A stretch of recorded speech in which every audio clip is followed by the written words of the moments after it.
Okay. Good evening. வணக்கம். அஸ்ஸலாமு அலைக்கும். ஆ ஸ்டார்ட் பண்ணுவோமா நாங்க?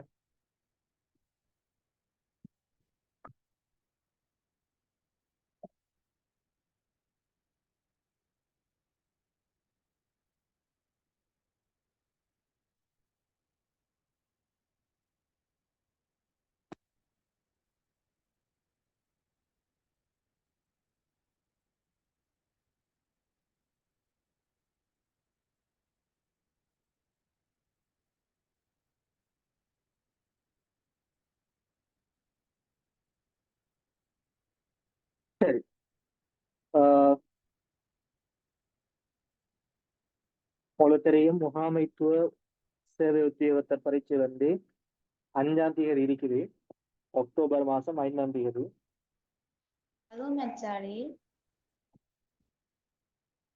ஸோ எங்களுக்கு இருக்கிறது இன்னும் வந்து 29, 28 நாட்கள் தான் இருக்குது.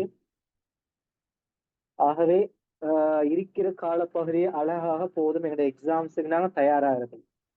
இருக்கிற 28 நாளும் அழகா போதும். படிக்கிற விஷயங்களை தெளிவாக படிச்சு கொண்டோம்டா எங்களோட எக்ஸாம பயம் இல்லாம தெளிவாக முகம் கொடுக்கறதுக்கு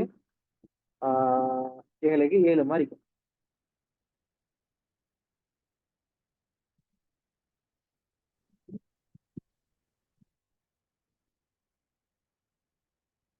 சரி. இப்ப என்ன விஷயம்டா, நிறைய பேர் யோசிக்கிற நிறைய விஷயம் படிக்கணுமா அப்படி அப்படின்னு சொல்லி அப்படி ஒன்றும் இல்லை. இப்ப அண்மை காலங்கள்ல வரக்கூடிய நுண்ணறிவு உளச்சார்பு எடுத்துக்கின்னு சொன்னா எப்படி வருதுன்னு சொன்னாது பாடமாக்கிட்டு போய் செய்யறதே இல்லை. அவங்கள்ட்ட எதிர்பார்க்கறது வந்து எங்களோட சிந்தனை திறன் என்ன மாதிரி இருக்குது, நாங்க எந்த அளவுக்கு சிந்திக்கிறோம் என்கிறத பரீட்சிக்கிற மாதிரி தான் அண்மை காலங்கள்ல கேள்வி எடுக்கிறோம். பழைய மெத்தட்ல வந்த கேள்விகள் இப்ப இல்லை. அண்மை காலங்கள்ல நீங்க நல்லா பாருங்க, பழைய காலங்கள்ல வந்த கேள்விகள் நிறைய இல்லை. இப்ப அவன் எங்கள்ட்ட இப்ப எதிர்பார்க்கறது என்னன்னு சொன்னா, நாங்க கேள்வியை எப்படி அண்டர்ஸ்டாண்ட் பண்ணி கொண்டு செய்யறோம் என்கிறதான் எதிர்பார்க்கிறோம். ஸோ சொல்லித்தர விஷயங்களை கவனமா மெத்தடுகளை பார்த்து கொள்ளுங்க. மெத்தடை பார்த்துட்டு நீங்களே என்ன செய்யணும், தொடர்ந்து என்னோட சுயமா செய்யணும்.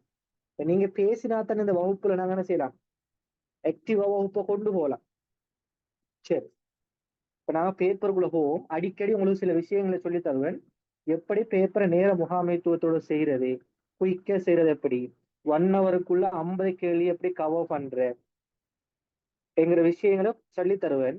ஸோ அதுக்கேத்த மாதிரி நீங்க என்ன செய்யணும், எங்களோட பயணிச்சீங்கன்னு சொன்னா நிச்சயமாக இந்த எம்எஸ்ஓ முகாமைத்துவ உத்தியோகத்துல நீங்க தெரிவு செய்யப்படுவீங்க. சரி. இப்ப பாருங்க, முதலாவது கேள்வி. 1 தொடக்கம் 5 வரையுள்ள வினாக்கள் ஒவ்வொன்றினதும் தொடக்கத்தில் இப்ப இப்படிதான் கேள்வி இருக்கும். நீங்க பேப்பர் எடுத்தீங்கன்னு சொன்னா முதலாவது கேள்வி என்ன இருக்கும், ஒரு மொழித்திறன் சம்பந்தப்பட்ட ஒரு கேள்வி ஒன்று இருக்கும். சம்டைம் 10 கேள்வியும் மொழித்திறன் சம்பந்தப்பட்ட கேள்வி வருது. போன முறை எம்எஸ்ஓ செய்தவங்க இருக்கீங்களோ தெரியாது. யாராவது எம்எஸ்ஓ செஞ்சவங்க வரீங்களா போன முறை? பேசலாம்.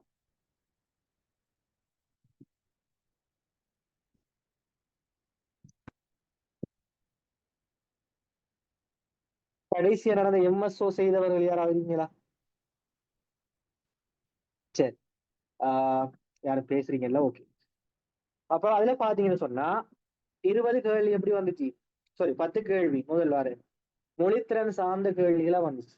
இன்னும் ஒரு 5 கேள்வி என்ன வந்துச்சு, அதை வகுப்பாக்குற சொல்லி 3 விஷயங்களா வகுப்பாக்கணும். ஒரு பெரிய ஒரு நிறைய வசனங்களை தந்து போட்டு வகுப்பாக்குற மாதிரியான கேள்விகள் வந்துச்சு. இப்படி 15 கேள்வி. ஆஹ்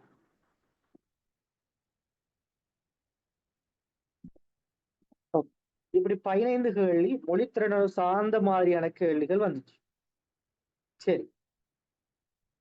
அப்ப முதலாவது கேள்வி நீங்க எப்ப எடுத்தோம்னா மொழித்திறன் சார்ந்த கேள்விகள் இருக்கு.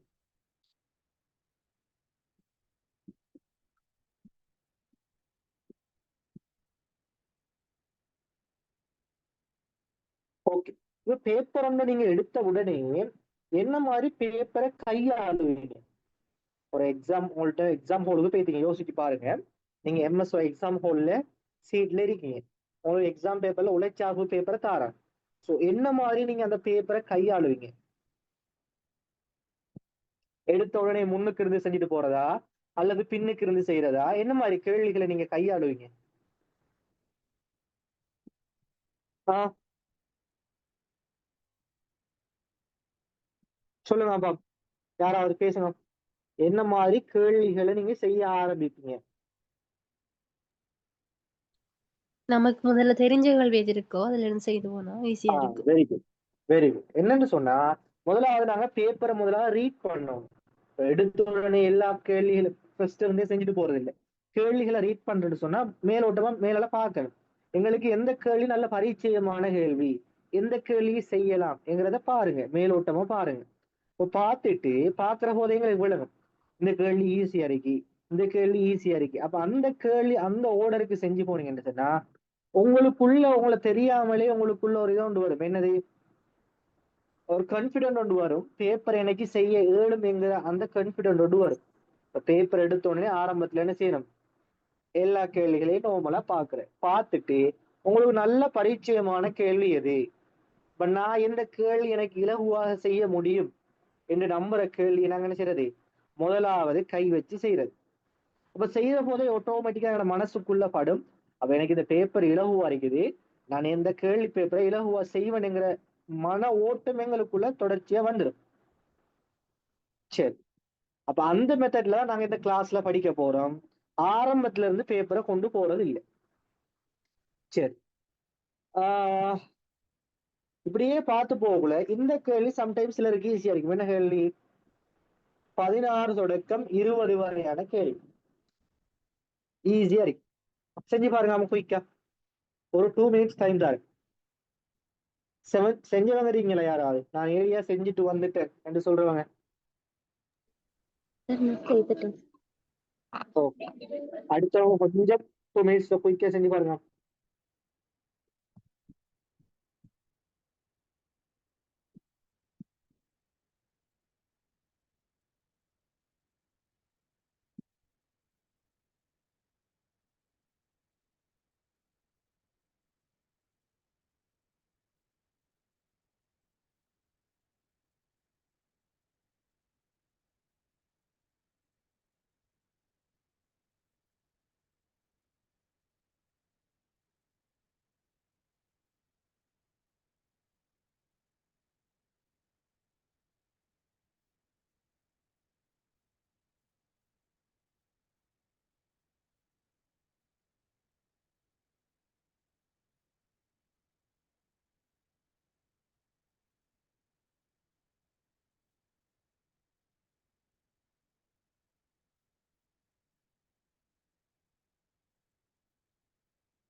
ஓகே, செஞ்சவங்க.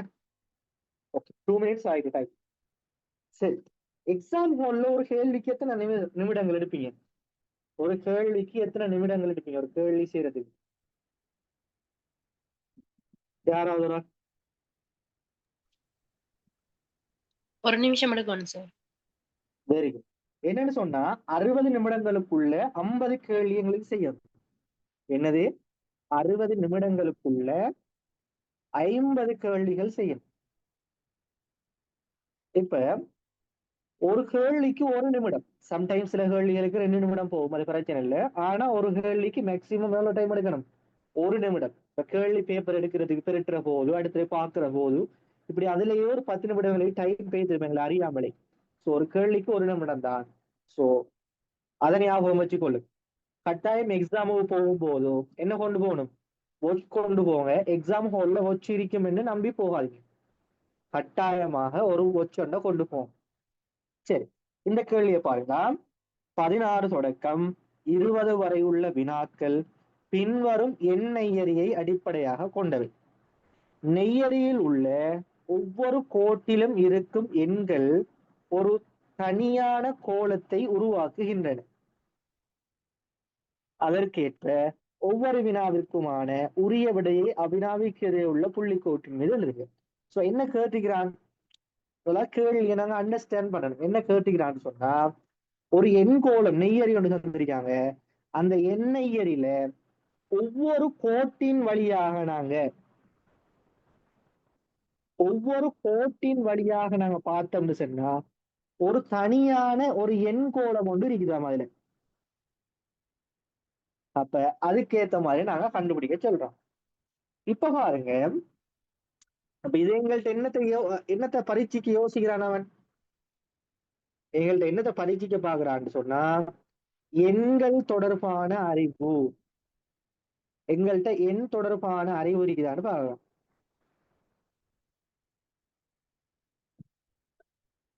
எண்கள் தொடர்பான அறிவு இருக்குதான்னு பாக்குறோம். சரி, இப்ப பாருங்க, இந்த லைன் எடுங்க, கீழ் லைன். எந்த அடிப்படையில போகுது இந்த கீழ் லைன்? 1 இருக்குது, 5 இருக்குது, 7 இருக்குது, இங்கல ஏ, இங்கல 11.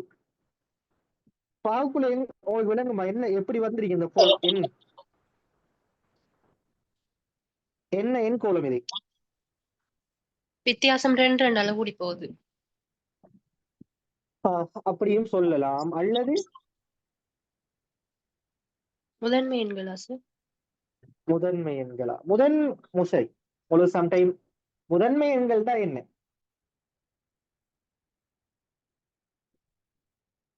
இப்ப எண்கள் தொடர்பான அறிவு தானே செக் பண்ண போறான். சோ எங்களுக்கு தெரியணும் முதன்மை எண்கள் தான் என்ன.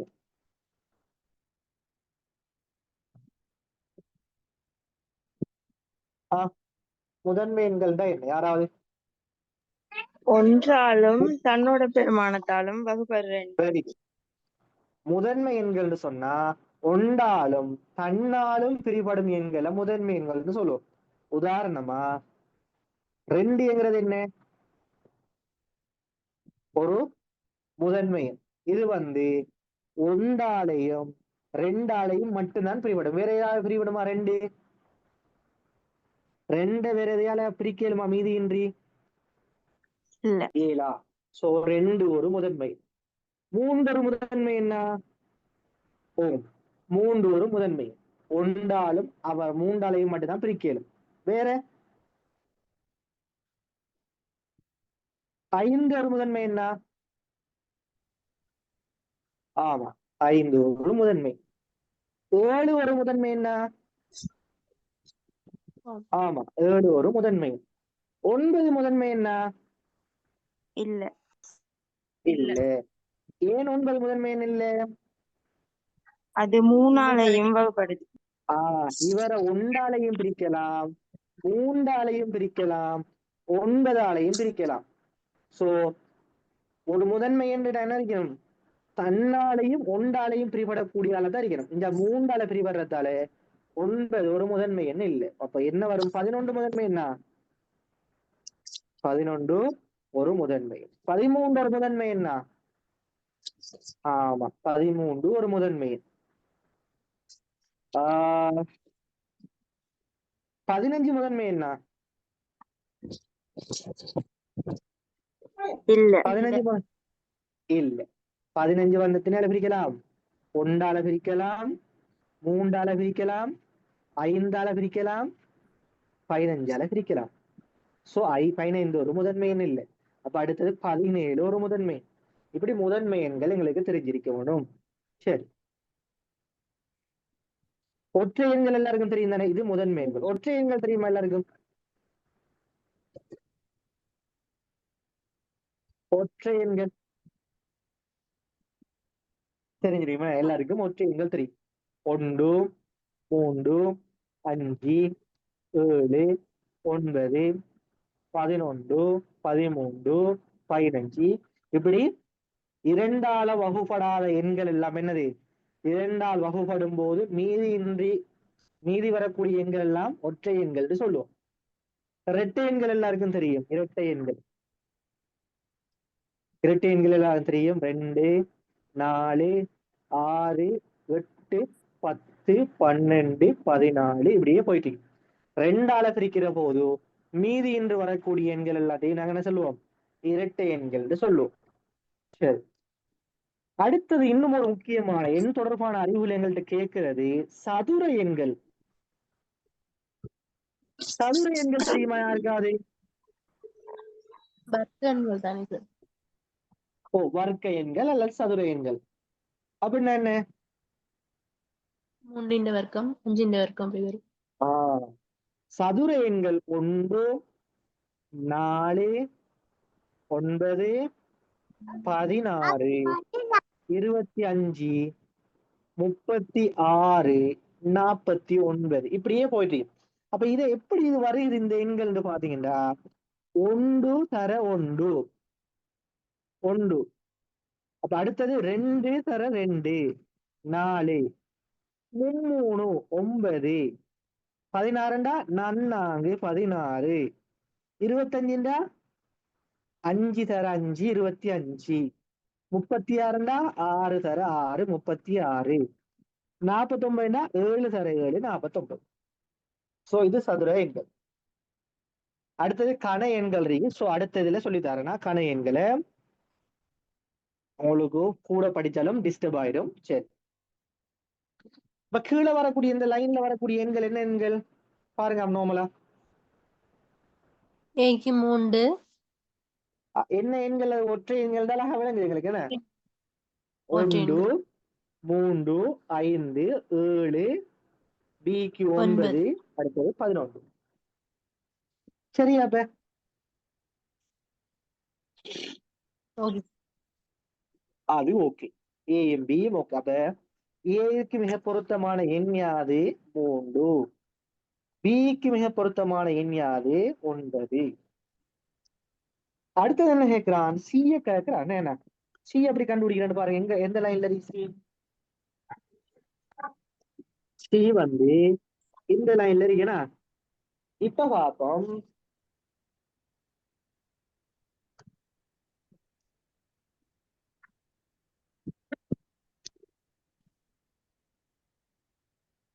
சரியா?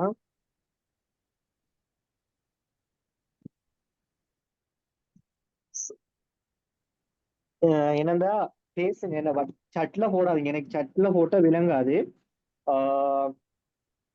என்ன கேள்வி கேட்கிற போது விட சொன்னீங்கன்னு சொன்னா இல்ல டவுட் என்ன இருந்தா எனக்கு பேசுங்க, மைக் ஆன் பண்ணி பேசுங்களா. இந்த லைன்ல பாத்தீங்கன்னு சொன்னா இதுல என்ன தொடர் இருக்குன்னு பாருங்க. என்னென்ன எண்கள் இருக்கு இதுல? 1 3. 1க்கு 3 கடையில என்ன தொடர்பு?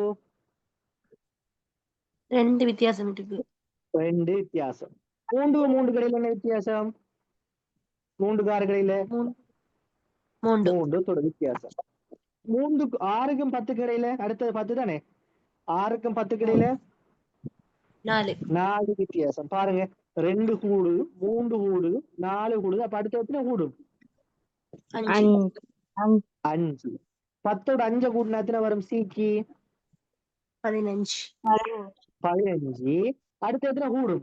6 கூடி. பாருங்க, 15ஓட 6 கூடி தானே 26. 21. சாரி 26 கூடி தானே 21. சரி, அப்ப பாருங்க 2 கூடுது 3 கூடுது 4 கூடுது 5 கூடுது 6 கூடுது. அப்ப கிளியரா இது? Okay sir. ஓகே, சிக்கு வந்து 15. அடுத்து என்ன கேட்கிறான்? டி கேட்கிறான். டிக்கு மிக பொருத்தமான எண் யாது? டி எங்க இருக்கு? இந்த லைன்ல இருக்கு. என்ன இதுல பாருங்க என்ன இருக்குது? என்ன இருக்கு பாருங்க, அவங்களுக்கு தெரியும் தானே. வர்க்க எண்கள், சதுர எண்கள். சதுர எண்கள் நான் உங்கள்ட்ட சொல்லி தந்தேன் பாத்தீங்களா? சதுர எண்கள் அது வர்க்க எண்கள் என்னென்ன? 1 4 9 16 25. 5 வர்க்கம் 25 சதுர எண்கள் அல்லது வர்க்க எண்கள் சொல்லுவோம். 6 வர்க்கம் 36, 7 வர்க்கம் 49, 8 வர்க்கம் 64, 9 வர்க்கம் 81, 10 வர்க்கம் 100, 11 வர்க்கம் 121, 12 வர்க்கம் 144, 13 வர்க்கம் 169, இப்படியே போயிட்டு இருக்கு. சரியா? இப்ப பாருங்க 1 9 25 பாருங்க 1 9 25 திரும்ப 49 அடுத்து என்ன வரும்? 81 9 இந்த வர்க்கம் வரும். பாருங்க 1 வர்க்கம் 3 வர்க்கம் 5 வர்க்கம் 7 வர்க்கம் அடுத்தது 81 அடுத்தது 121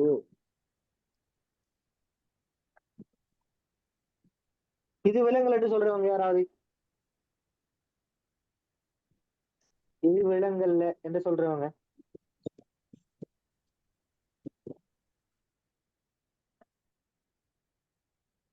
சரி, அப்ப எல்லாருக்கும் விலங்கிட்டு நினைக்கிறேன். விலங்கல் என்று சொன்னா கேளுக்கலாம். அப்ப டி வந்துட்டுன்னு 81. ஈருக்கு மிக பொருத்தமான எண் யாரு? ஈ எங்க இருக்கு? இந்த லைன்ல இருக்குதுன்னு. சரி, இப்ப பார்ப்போம். என்ன இருக்குது? 11 9 சும்மா எழுதுறேன்னா 11 இருக்குது, 46 இருக்குது, அடுத்தது 81, அடுத்தது 116, அடுத்ததுதான் என்ன வரும்னு கேக்குறாங்க. என்ன 11க்கு 46 இடையில என்ன தொடர்பு? 35 வித்தியாசம். 35 கூடுதுன்னு. 46க்கு 81 இடையில என்ன தொடர்பு? அதுக்கு 35 தான். அதுக்கு 35 கூடுதுன்னு. பாருங்க 46ஓட 35 கூட்டிங்கன்னா 1 81 35 கூடுது. 81க்கு 116 இடையில என்ன தொடர்பு? அப்ப 85ஓட 81ஓட 35 கூடி பாருங்க எத்தனை வருது? 115. அப்ப 35 கூடுது. அப்ப 116ஓட எத்தனை கூடும்? 35 கூடினா 116ஓட 35 பாருங்க எல்லா இடத்தையும் 35 கூடி போகுது. கூடினா 151. 151. அப்ப ஈக்கு எத்தனை? 151.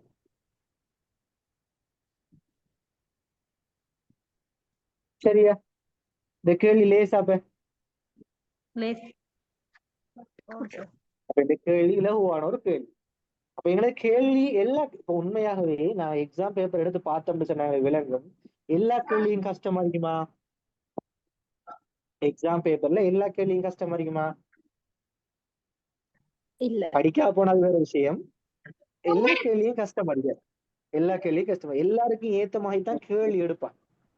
சோ நாங்க கொஞ்சம் ஹார்ட் ஒர்க் போட்டோம்னா கொஞ்சம் படிச்சோம்னு சொன்னா நாங்க நல்ல ரிசல்ட்ஸ் எடுக்கலாம். சரி, அடுத்து என்ன கேள்வி செய்வோம்? அடுத்து என்ன கேள்வி செய்வோம்?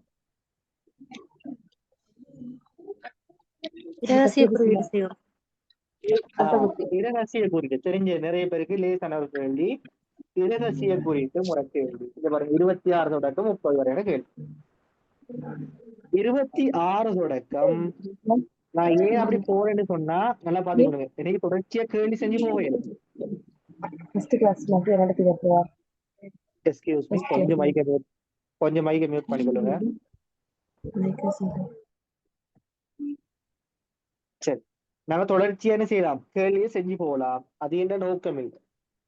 முதலாவது கேள்வியை நாங்க ஐடென்டிஃபை பண்ணணும். எந்த கேள்வி எனக்கு செய்யணும், செய்ய இடம் அடிக்கும் என்கிற மாதிரி பார்த்து அந்த ஓர்டருக்கு தான் செஞ்சு போகணும்.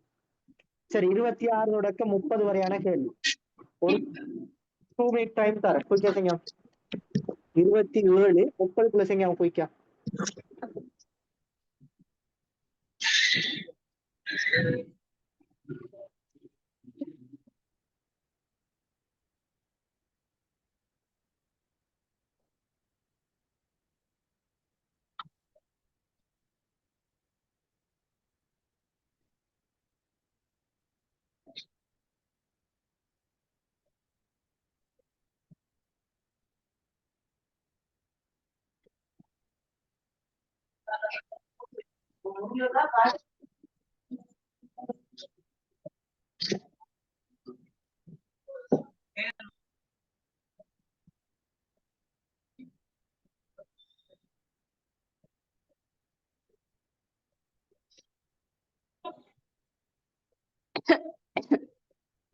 கொஞ்சம் ஆன்சர் சொல்லாத டைம்ல மைக்கை மியூட் பண்ணி கொள்ளுங்க.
சரி, பாத்தீங்களா? ட்ரை பண்ணி பாத்தீங்களா கேள்வி என்னண்டு? சரி, கேள்வியை பாப்பா. 26 தொடக்கம் 30 வரையிலான வினாக்கள் குறித்த 5 எண்களை இரகசிய முறைக்கேற்ப இரகசிய சொற்கள் 5 மூலம் குறிப்பிடப்படும் முறையை காட்டும். கீழே குறிப்பிடப்படும் முறையை காட்டும் கீழே உள்ள அட்டவணை மற்றும் அது தொடர்பான தகவல்களை அடிப்படையாக கொண்டவை. என்னையாம் இது? 5 எண்கள் இரகசிய முறைக்கேற்ப இரகசிய சொற்கள் 5 மூலம். இந்த 5 எண்களுக்கும் இரகசிய சொற்கள் உருவாக்கியிருக்காங்களாம். சரியா? 5 எண்களுக்கும் இரகசிய சொற்கள் உருவாக்கியிருக்காங்களாம். அதுக்குரிய இரகசிய சொற்கள் இதுகளாம். சரி, இந்த அட்டவணையில் உள்ளடக்கப்பட்டுள்ள ஒவ்வொரு எண்ணின் எதிரேயும் காட்டப்பட்டிருப்பது அந்தந்த எண்களை குறிப்பிடும் அதற்குரிய ரகசிய சொல் அல்ல. என்னையா விஷயம் இதுல? இதுல என்ன சொல்ல வாரான்? ஓர்டர் குழம்பி இருக்கு, நேருக்கு நேர் இல்லாம. சொல்ல வார விஷயத்துல தெளிவா விலை போலணும். அவன் சொன்ன மாதிரி என்னது? இப்ப இந்த 15, 25, 63 இந்த இலக்கத்துக்குரிய ரகசிய சொல்லா இருந்தது முன்னுக்கு நேர இருக்கிறது? இல்ல. இல்லை. அது இல்லை என்று சொல்லி அதற்குரிய ரகசிய சொல் இல்லை என்று சொல்லியிருக்கிறார். அப்ப அதுக்குரியது இல்லை. சோ இதுக்குரியது இது இல்லை, இதுக்குரியது இது இல்லை, இதுக்குரியது இது இல்லை, இதுக்குரியது இது இல்லை, இதுக்குரியது இது இல்லை. இது கிளியரே? ஓகே. அடுத்து சொல்றான் 2வது தரவு. எனினும் ஒவ்வொரு இரகசிய சொற்களில் உள்ளடக்கப்பட்டுள்ள ஆங்கில எழுத்துக்கள் அமைந்திருப்பது அதற்குரிய எண்கள் அமைந்துள்ள சரியான ஒழுங்குமுறையில் ஆகும். என்னையா இது? என்னையா 2வது விஷயம்?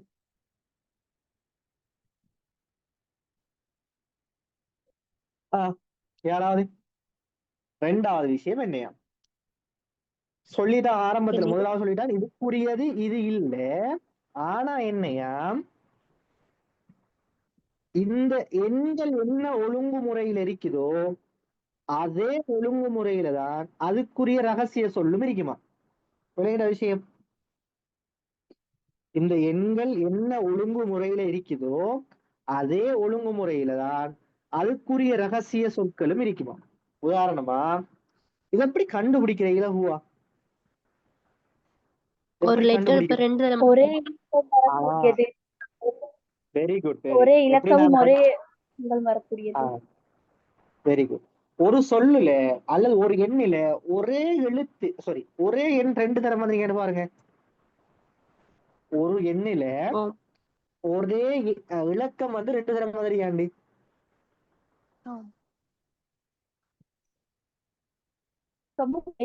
வந்திருக்க. இருக்குது. வந்துருக்கேன். 152,363 இதுல வந்து EFBFCD 4வது ரகசிய சொல். Okay okay. இதுல பாத்தீங்கன்னா சொன்னா 5 என்னது 5 என்ற இலக்கம் 2 தரம் வந்திருக்கேனே. 5 என்ற இலக்கம் 2 தரம் வந்திருக்கு. ஒரு எண்ணில ஒரே இலக்கம் 2 தரம் வந்திருக்கேன் பாத்தீங்களா. 5 என்ற இலக்கம் 2 தரம் வந்திருக்கு. எங்கெங்க வந்திருக்கு? ரெண்டாவது இடத்துலயும் ரெண்டாவது நான்காவது 4வது இடத்துலயும். 2வது இடத்துலயும் 4வது இடத்துலயுமே. அதே மாதிரி இரகசிய சொற்கள்லையும் 2வது இடத்திலையும் 4வது இடத்திலையும் ஒரே எழுத்திருக்கான்னு பாருங்க. ஆன்சர் 4வது 4வது என்ன? அப்ப எங்களுக்கு தெரிஞ்சிட்டு இந்த 1 5 63 இதுக்குரிய இரகசிய சொல் இது எங்களுக்கு தெரிஞ்சிட்டு. அப்ப நாங்க தெரிஞ்ச எழுதுவோமா? 1க்கு என்ன? 1 2 3 4 5 6 7 8 9. இப்ப பாருங்க 1க்குரிய இரகசிய எழுத்து என்ன? இ. இ. 5க்குரிய இரகசிய எழுத்து எஃப். எஃப். 2க்குரிய இரகசிய எழுத்து பி. பி. 5க்கு எழுதிட்டோம். 6க்குரிய இரகசிய எழுத்து சி. சி. 3க்குரிய இரகசிய எழுத்து டி. டி. இப்ப எங்களுக்கு தெரிஞ்சிட்டு. இப்ப பாருங்க 5க்குரிய ரகசிய எழுத்து என்ன? எஃப். 5 எஃப் என்ன? எஃப்ல ஆரம்பிக்கக்கூடியது என்ன இருக்குது? ரெண்டாவது எஃப்சி டிஎஃப். ரெண்டாவது என்ன? பாருங்க எஃப்சி. சரியா? திரும்ப இதுக்குரியது 2க்குரிய ரகசிய எழுத்து என்ன?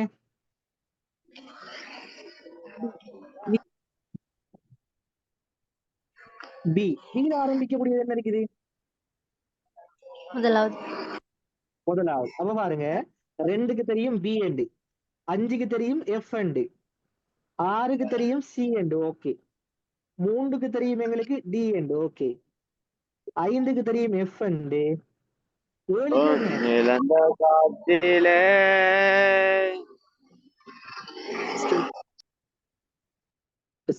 கொஞ்சம் மைக்க. ஓகே. 7க்கு வந்து H என்ன? 7க்கு வந்து H. சரி. 7க்கு வந்து H.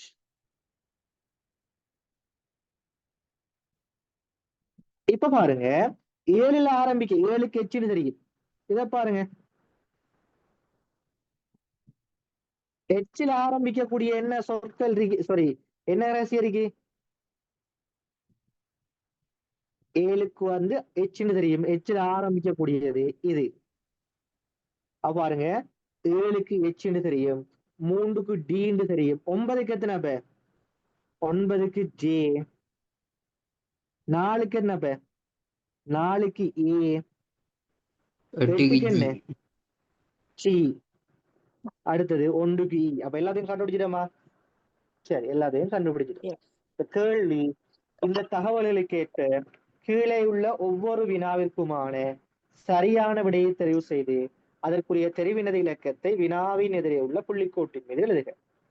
இரகசிய சொற்களில் எஃப் என்ற எழுத்தினால் குறிப்பிடப்படும் எண் யாது? எஃப் என்ற எழுத்தினால் குறிப்பிடப்படுற என்ன? 5. அப்ப ஆன்சர் வந்து 2வது. 7 என்ற எண்ணை குறிப்பதற்காக இரகசிய சொற்களில் பயன்படுத்தப்பட்டுள்ள ஆங்கில எழுத்து யாது? 7 குறிக்கிறது எது? H. ஆன்சர் வந்து 4. இந்த இரகசிய முறைக்கேற்ப 598 என்ற எண்ணை எழுதி காட்டும் போது இரகசிய சொல் யாது? 5க்கு எங்களுக்கு தெரியும் எஃப் அண்டு, 9க்கு தெரியும் ஜே அண்டு, 8க்கு தெரியும் ஜி. FJG. சோ ஆன்சர் வந்து 2வது. அடுத்து கேட்கிறான், CDGA என்ற ரகசிய சொல்லினால் குறிப்பிடப்படும் எண் யாது? சிக்கு எங்களுக்கு தெரியும், சிக்கு 6, டிக்கு தெரியும், டிக்கு என்ன 3, மூன்று ஜிக்கு தெரியும் 8, ஏக்கு தெரியும் 4. 6, 3, 8, 4. மூன்றாவது ஆன்சர் விடை. வந்து 3வது. சரி, 7536 என்ற எண்ணை இரகசிய முறையில் எழுதும் போது எங்களுக்கு தெரியும் 7க்கு எத்தனை H, 5க்கு என்ன F, 3க்கு என்ன D, 6க்கு வந்து C, SFDCன்னு வரணும். ஆனா என்னன்னு வந்திருக்குதா? HEDB. HEDB என்ற குறைபாட்டுடன் எழுதப்பட்டது. அப்ப எப்படி திருத்தப்படணும்?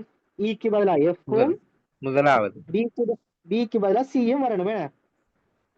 ஓகே, அந்த இரகசிய சொல்லை சரி செய்வதற்காக செய்ய வேண்டியது இவற்றுள் எது என்று கேட்டுகிறார். அப்ப க்கு பதிலா Fம், Bக்கு பதிலா Cயையும் எழுதல் வேண்டும். சோ ஆன்சர் முதலாவது வந்து முதலாவது. எவ்வளவு இலகுவான கேள்வின்னு பாருங்க. சார் இதெல்லாம் பாஸ் பேப்பர் கழியா சார்? இது பாஸ்ட் பேப்பர் கேள்வி. எக்ஸாம் எக்ஸாமினேஷன் டிபார்ட்மெண்ட் நடத்துற பாஸ்ட் பேப்பர்ல நடந்த கேள்விகள். ஓகே. இது வந்து எம்எஸ்ஓக்குரியது மட்டும் இல்லை. இப்ப நீங்க அண்மை காலங்கள்ல என்ன எக்ஸாம் எடுத்தீங்கன்னாலும் SLIR அடிக்கலாம், பார்லிமெண்ட் ஆபீசர் அடிக்கலாம், MSO அடிக்கலாம், லோ காலேஜ் அடிக்கலாம், கடைசியா நடந்த என்ன எக்ஸாம் எடுத்தீங்கன்னு சொன்னாலும் ஆத்தரைஸ்ட் ஆபீசர் அடிக்கலாம், என்ன எக்ஸாம் எடுத்தாலும் ஒரு பெனல் ஒன்றி உழைச்சார்பு அல்லது IQ பேப்பர் எடுக்கிறது ஒரு பெனல் ஒன்றி, அவங்கள்ட்ட ஒரு செட் ஆஃப் கொஸ்டின் ஒன்றி, அதைத்தான் மாத்தி மாத்தி போடுறாங்க. சோ இது வந்து அண்மை காலங்கள்ல வந்து ஒரு கேள்வி பேப்பர்ல இருந்து எடுத்த கேள்வி. சரியா?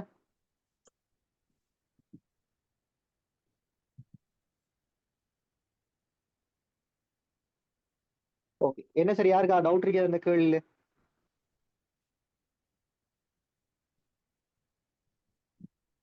இல்ல சார். இல்ல. சரி, அடுத்த கேள்வி என்ன செய்வோம்? உங்களுக்கு தெரிஞ்ச கேள்விகள் நல்லது, ஏதாவது கேள்வி தெரிஞ்ச கேள்வி. 11 இருந்து 15. 11ல இருந்து 15. ஓகே, பாரு, டைம் வந்து 7:41, 7:43. ஒரு 3 நிமிஷம் தாரேன், குயிக்கா வாசிச்சு பார்த்து செய்யலுமான்னு பாருங்க. ஒரு 3 நிமிஷம் தாரேன், செய்யலுமா ட்ரை பண்ணுங்க. என்னன்னா முதலாவது நீங்க ட்ரை பண்ணி பாருங்க, எனக்கு செய்ய இயலுமா இருக்குதா, எந்த நிலை எவ்வளவு இருக்கு, சோ இந்த கிரகித்தல் எவ்வளவு இருக்குது, இந்த கேள்வியை நான் எப்படி கையாளுறேன் என்கிற நாலேஜ் எங்கள்ட்ட எப்படி இருக்குன்னு பார்க்கணும் முதலாவது நாங்க. அதுக்காக தான் உங்களுக்கு செய்ய செய்ய சொல்றேன். கட்டாயமா செய்யுங்களா, செஞ்சு பாருங்க, ட்ரை பண்ணி பாருங்க.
சரி, செஞ்சிருப்பீங்க நினைக்கிறேன். பாருங்க அப்ப கேள்வியே.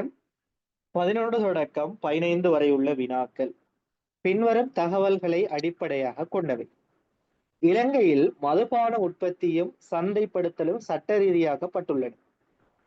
அதற்கு எதிராக நடைபெறும் ஒரு விவாதத்தில் மதுபான பயன்படுத்தலை சட்ட ரீதியாக்கல் உகந்தது எனும் தர்க்கத்திற்கு ஆதரவாக பேசும் பணி உம்மிடம் ஒப்படைக்கப்பட்டுள்ளது எனவும் உங்கள் பேச்சின் பரும்படி திட்டம் பின்வருமாறு 5 கூட்டங்களாக பிரித்து காட்டப்பட்டுள்ளது எனவும் கருதுக.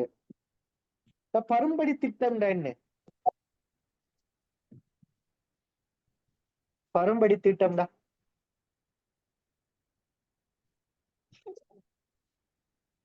யாராவது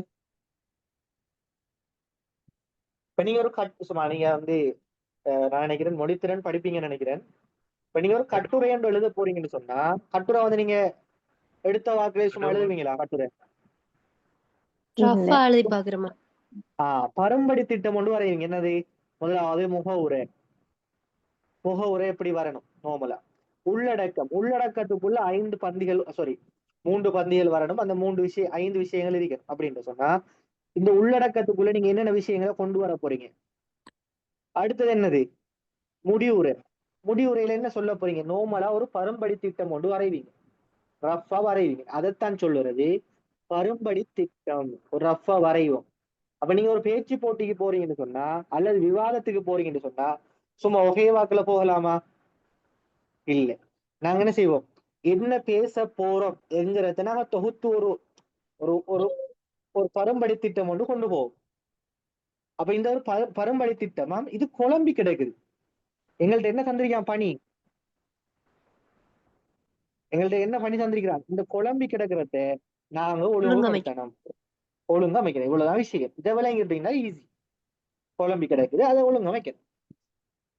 உங்களுக்கு தெரியுமா லாஸ்டா நடந்த எம்எஸ்ஓ எக்ஸாம்ல பந்திகள் தந்தி, நிறைய பந்திகள் தந்தி எதை எதை கூட்டமாக்கலாம்னு கேட்டா செஞ்சவங்க இருக்கீங்களோ தெரியா? செஞ்சவங்க இருக்கீங்களா? இல்ல சார். கூட்டம் எப்படி கூட்டமாக்கலாம்? சூரிய குடும்பத்துக்கு இது வரும், பூமிக்கு எந்தெந்த கூட்டம், எந்தெந்த வசனங்கள் வரும் என்று கூட்டமாக சொல்லி கேட்டிருந்தான். இதுல கூட்டமாக்கி தந்திருக்கிறான். நாங்க எங்க இருந்து பேச்ச ஆரம்பிக்கணும், எந்தெந்த நன்மைகள் இருக்குது, எது தீமைகள், எங்க பேச்ச முடிக்கணும் என்கிற விஷயங்கள் இருக்குது. சும்மா நோம்பலா வாட்சி பார்த்திருப்பீங்க டைப் தந்தன்.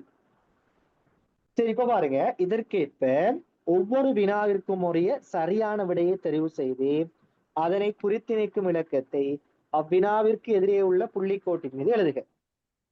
உமது பேச்சை ஆரம்பிப்பதற்கு மிக உகந்த விடயங்கள் இடம்பெறும் கூட்டம் எது? சோ எங்களோட பேச்சை எங்க இருந்து ஆரம்பிப்பீங்க? சோ ஃபர்ஸ்ட் கூட வாசி பாருங்க. தரத்தை உறுதிப்படுத்தலாம், சட்டவிரோத மதுபானங்களுக்கான கேள்வி குறைக்கப்படலாம், மதுபானங்களுக்கு அடிமையானவர்களை இனங்கண்டு ஆலோசனைக்காக வழிப்படுத்தலாம். சோ நீங்க இங்க இருந்து பேச்ச ஆரம்பிப்பீங்களா? இல்ல. இல்ல. 2வது கூட்டத்தை வாசிச்சு பார்ப்போம். 2வது கூட்டம் என்ன? சமூகத்தில் இன்று ஒன்று கூடல்களிலும் களியாட்ட நிகழ்வுகளிலும் விருந்தினர்களுக்கு மதுபானங்களை வழங்கும் போக்கு உள்ளது. நீங்க எதுக்கு சார்பா பேச போறீங்க? மதுபானத்தை சட்டம் மதுபானத்தை சட்ட ரீதியாக்குவது உகந்தது, நல்லம் என்று பேச போறீங்க. அதை ஞாபகம் வச்சுக்கொள்ளும். எமது சமூகத்தில் ஒன்று கூடல்களிலும் களியாட்ட நிகழ்வுகளிலும் விருந்தினர்களுக்கு மதுபானங்களை வழங்கும் போக்கு உள்ளது. மதுபானங்களை பயன்படுத்துதல் பகல் வேளையில் கடினமான வேலை செய்யும் மனிதர்களுக்கு பழக்கமாகி உள்ளது. பல நியாயப்படுத்தக்கூடிய காரணங்களுக்காக எமது நாட்டில் மதுபானத்தை சட்ட ரீதியாக்குவதற்கான கொள்கை நடைமுறைப்படுத்தப்பட்டுள்ளது. சோ இங்க இருந்து ஆரம்பிக்கலாம் போல இருக்கேன். ஆனா எடுத்தோடனே நாங்க இந்த ஆரம்பிக்கலாம்னு சொல்லி நம்பர் 2 கூட்டம் 2 போடுறையாங்க இல்ல. அடுத்தது நாங்க வாசிச்சு பார்க்கணும். 3வது கூட்டத்தை வாசிச்சு பார்ப்போம். சட்டவிரோத மதுபான உற்பத்தியையும் விலையையும் போன்று சட்டவிரோத மதுபானங்களுக்கான கேள்வியும் பெரிதும் அதிகரித்துள்ளது. சட்டவிரோத மதுபானங்களை அகற்றல் செலவு மிக்கதாகவும் விளைத்திறன் குறைந்ததாகவும் உள்ளது. உல்லாச பயணத்துறையில் மிக கடுமையாக பாதிக்கப்படும். சோ இங்க இருந்து ஆரம்பிக்கலாமா? இது வராது. வராது. சரி, 4வது கூட்டத்தை வாசிப்போம். சட்ட ரீதியாக்குவதற்கு எதிராக எந்த விதமான நியாயவாதங்களும் இல்லை. அது பெரும்பாலான நாடுகளில் வெற்றிகரமாக நடைமுறைப்படுத்தப்பட்டுள்ளது. எனவே மதுபான பயன்படுத்தலை சட்ட ரீதியாக்கல் உகந்தது. இங்க இருந்து ஆரம்பிக்கலாமா? இல்ல. இல்ல. எங்களுக்கு தெரியும். எனவே நாங்க எங்க பயன்படுத்துறேன்? முடிக்கக்குள்ள. முடிக்கக்குள்ள. அப்ப இது எப்படி இருக்கும்? 4வது கூட்டம் முடிவு முடிவுல முடிவாயிருக்கு. எனவே நாங்க எங்க பயன்படுத்துவோம்? முடிவுல தான் பயன்படுத்துவோம். முடிவறிக்கும். கொஞ்சம் மைக்கு மியூட் பண்ணுங்க. கொஞ்சம் மைக்கு மியூட் பண்ணுங்க.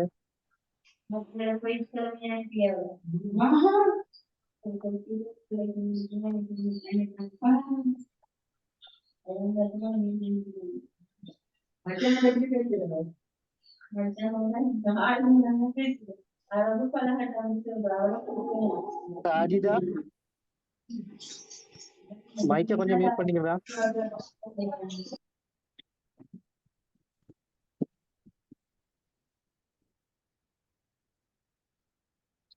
சரி, அடுத்தது கூட்டம் 5 பாருங்க.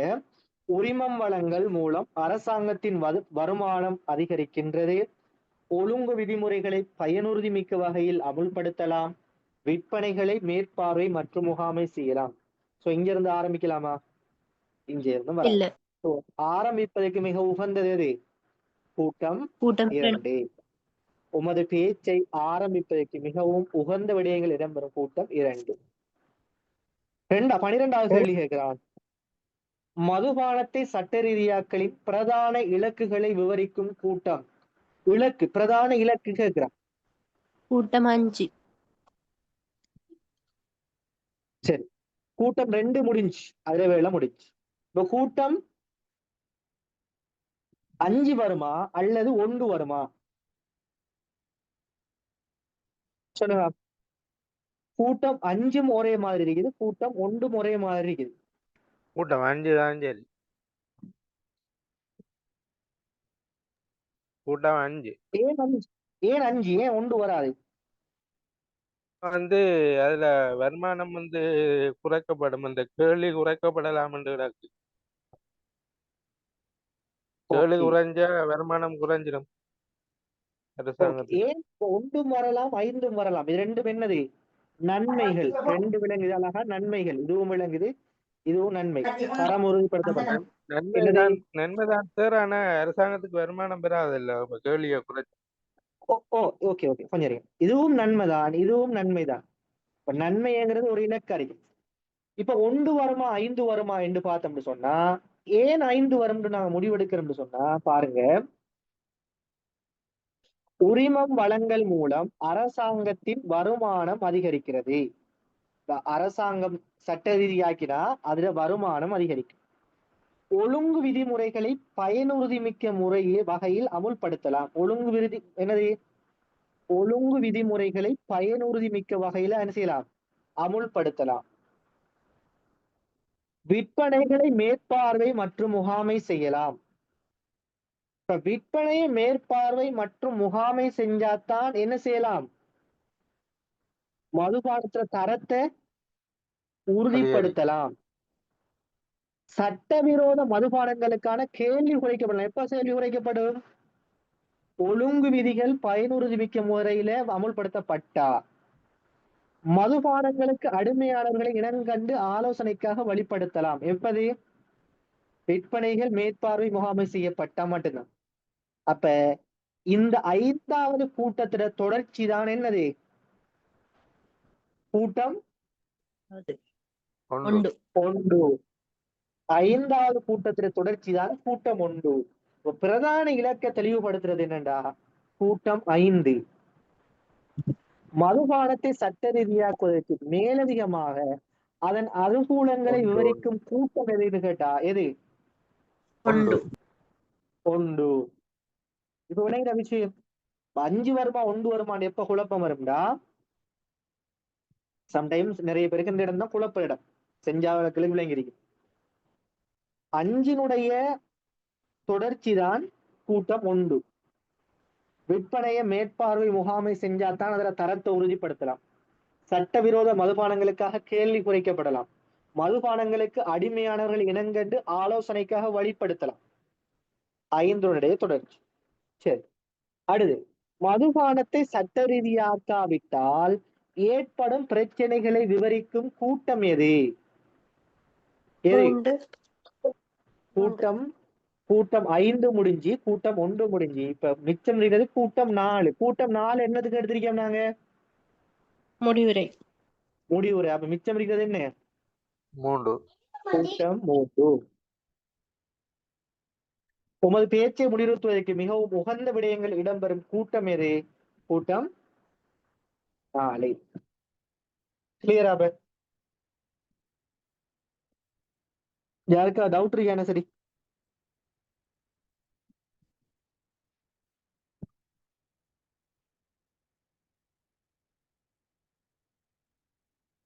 சரி, அடுத்து என்ன கேள்வி செய்வோம்?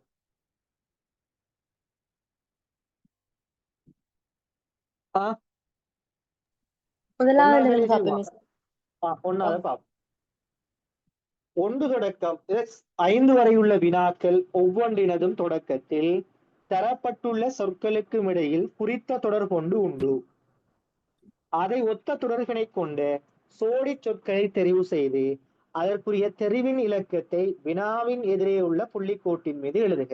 என்ன கேள்வி கேட்டுகிறான்? 5 சொற்கள் தந்திருக்கிறாங்களா? சரி,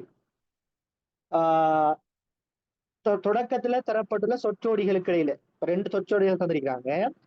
அந்த சொற்றோடிகளுக்கு இடையில இருக்கிற குறித்த தொடர் கொண்டு உண்டு. 2 இடையில ஒரு தொடர் கொண்டு இருக்குது. அதை ஒத்த தொடர்பினை கொண்ட சோடி சொற்களை தெரிவு செய்து அதற்குரிய தொடர்பினை இலக்கத்தை வினாவின் எதிரே உள்ள புள்ளிக்கோட்டின் மீது எழுதுக. சரி, முதலாக வெளியே பாருங்க.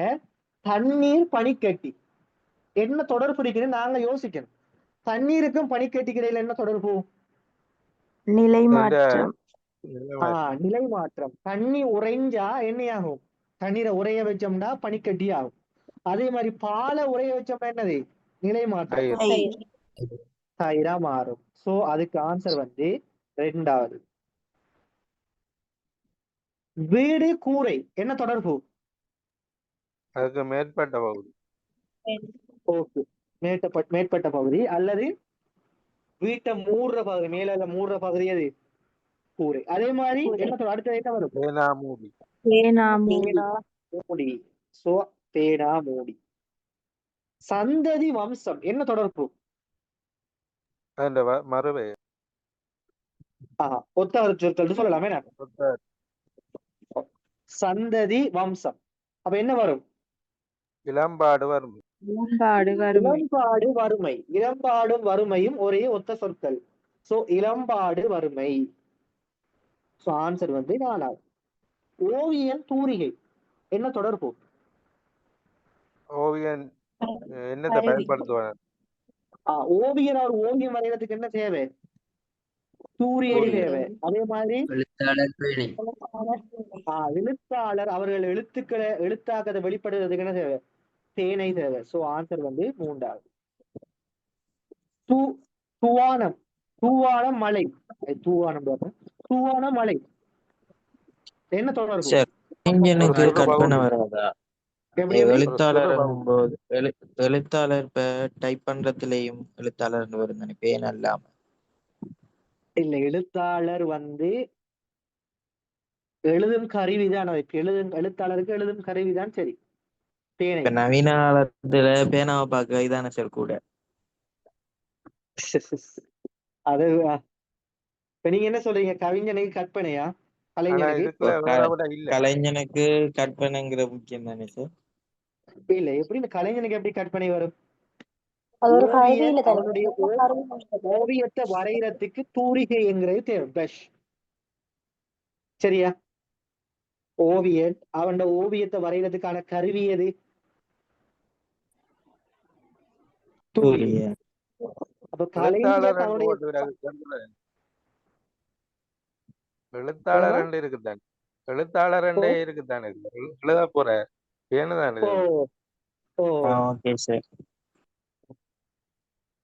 சரி, அடுத்து 5வது தூவான மலை. அடுத்து என்ன வரும்? தூவானத்துக்கு மலைக்கு இடையில என்ன தொடர்பு? ஒரு ஒரு சிறு பகுதி, ஒரு தூவானம் ஆரம்ப இது கட்டம், சிறியது, ஒரு மலை வந்து தூவானத்தை விட பெரியது என்ன? அதே மாதிரி காற்று புயல். காற்று காற்று புயல். புயல். காற்று புயல். காற்று புயல். சோ ஆன்சர் வந்து காற்று புயல். சரி, நான் ஆரம்ப பேப்பர்ங்கிறதுக்காக இதை இலகுவா எடுத்திருக்கேன். அடுத்தடுத்த பேப்பர்ல இதை கொஞ்சம் இன்னும் ஹார்டா வருமா? ஏன்னா எங்களுக்கு இப்படி நோமலா வாரதில்லை. இதை விட கொஞ்சம் கடினமா தான் கேள்வி வாரது. உங்களுக்கு விஷயம் விளங்கணும் என்கிறதுக்காக வேண்டிதான் இதை போட்டது. அடுத்தடுத்த பேப்பர்ல இதை விட கொஞ்சம் ஹார்டா வரும். எங்க 5 கிளாஸஸ் நடக்கும் உண்மையா. 5 கிளாஸஸ்லயும் வந்து அண்மை காலங்கள்ல எப்படி கேள்வி எடுக்கிறான், அந்த கேள்விக்கு நாங்க எப்படி விடையளிக்கிறோம் என்கிற அடிப்படையா தான் நாங்க போறோம். இப்ப எக்ஸாமுக்கு இருக்கிற 28 நாளைக்குள்ள நாங்க ஃபுல் அண்ட் ஃபுல்லியா என்ன செஞ்சோம், எக்ஸாமுக்கு தயாராகிட்டு போகணும். என்ன கேள்வி கேட்டாலும் விடையளிக்கிற மாதிரி போகணும். சோ செஞ்ச பேப்பரை ஊட்ட கொண்டு போய் சும்மா வைக்காம திரும்ப திரும்ப செஞ்சு பாருங்க. அப்பதான் சிலாக்களுக்கு ஐடியா, சம்டைம்ஸ் சிலாக்களுக்கு ஐடியா இல்லாம இருக்கு. திரும்ப திரும்ப திரும்ப செய்ய செய்ய உங்களுக்கு என்ன செய்யும், ஆட்டோமேட்டிக்கா ஐடியா வரும். சரி, அடுத்த என்ன கேள்வி செய்வோம்?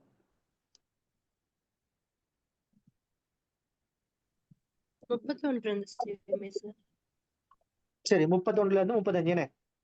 31 இருந்து 35 வரைவான கேள்வி. என்ன கேள்வி இது? உறவு முறை சமம். உறவு முறை வினாக்கள். சோ டைம் வந்து 8 மணி, 8:03 வரைக்கும் உங்களுக்கு டைம் தாரேன். கேள்வியை வாசிச்சு விளங்கி எடுங்க. குயிக்கா செஞ்சு பாருங்க. உறவு முறை வினாக்கள்.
சரி, செஞ்சவங்க கேள்வியை பாருங்க.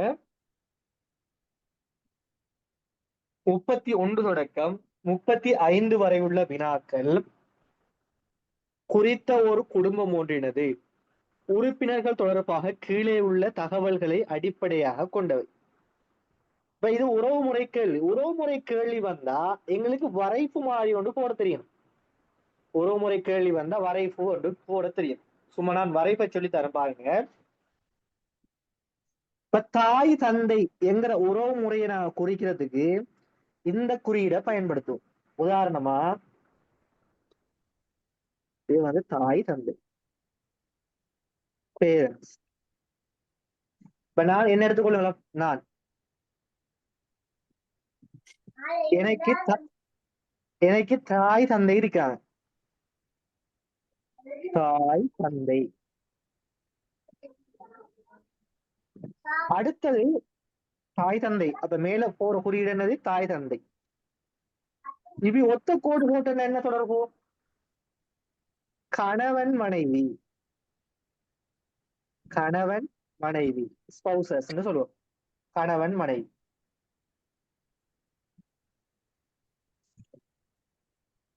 கணவன் மனைவி. அடுத்தது அப்ப தாயின் தந்தைக்கு இடையில என்ன தொடர்பு? கணவன் மனைவி. இப்ப ஆண் என்று சொன்னா பிளஸ், ஆண், பெண் என்று சொன்னா மைனஸ். இப்ப தாய் வந்து ஒரு பெண் மைனஸ், தந்தை ஒரு ஆண் பிளஸ், இப்ப நான் பிளஸ். சரி, எனக்கு ஒரு சகோதரி இருக்கா. சகோதரின்னு சொன்னா நான் எப்படி போடுவேன்? 2 அம்புக்குறி. அப்ப எப்படி வந்தா என்ன அர்த்தம்? சகோதர சகோதரிகள். அப்ப எனக்கு ஒரு சகோதரி இருக்கிறா,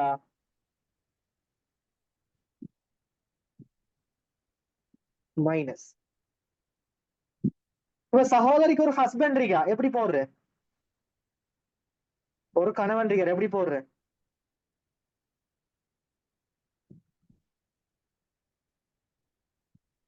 சொல்லுங்க. ஒரு அந்த நேரான கோடு. ஒத்த கோடனை போடுது. இவருக்கு ஒரு கணவன். இவங்க 2 பேருக்கும் பிள்ளைகள் இருக்கு, எப்படி போடுற?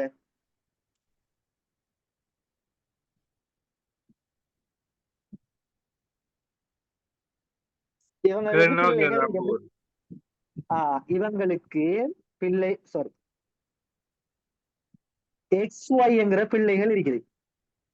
எக்ஸ் வந்து ஒரு ஆணும், Y வந்து ஒரு பெண்ணும். சரி, எக்ஸுக்கும் வைக்கும் இடையிலான தொடர்பு என்ன? சகோதரன். சகோதர சகோதரிகள். அப்ப 2 அம்புக்குறி வரும் என்ன?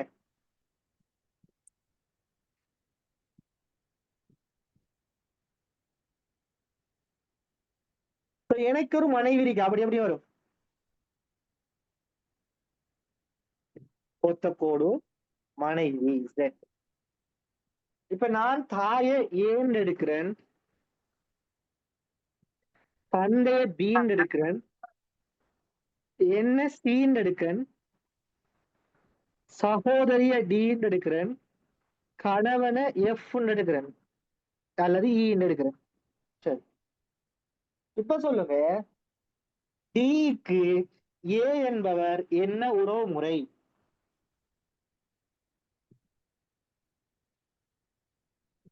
D, D for dog.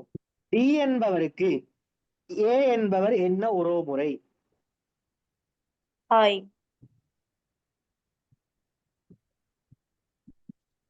பாருங்க, என்ன உறவு முறை?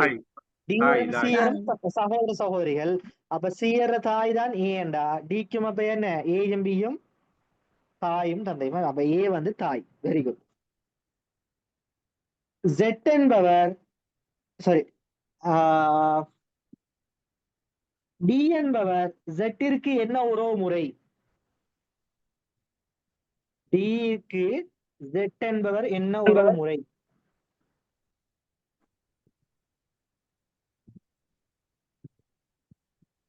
மைத்தினி. ஆ?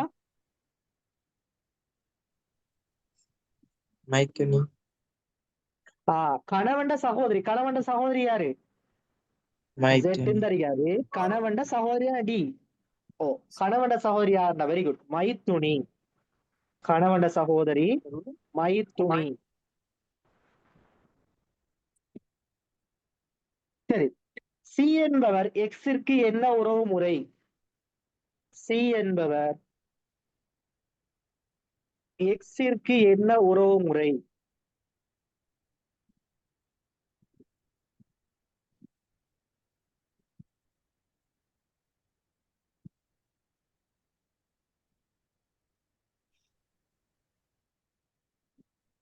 மருமகன்.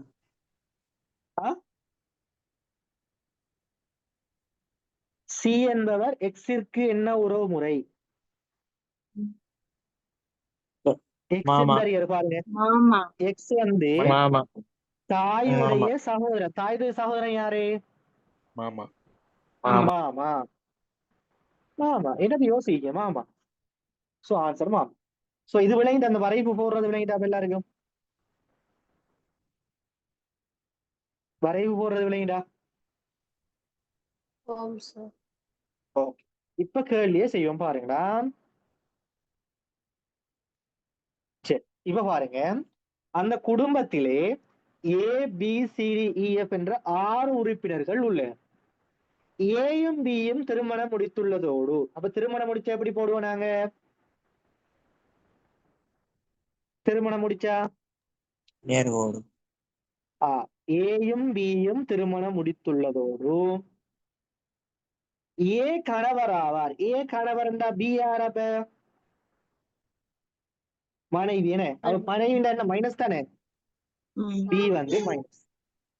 இது விளங்கிட்டா முதலாவது தரவு போட்டது எப்படின்னு?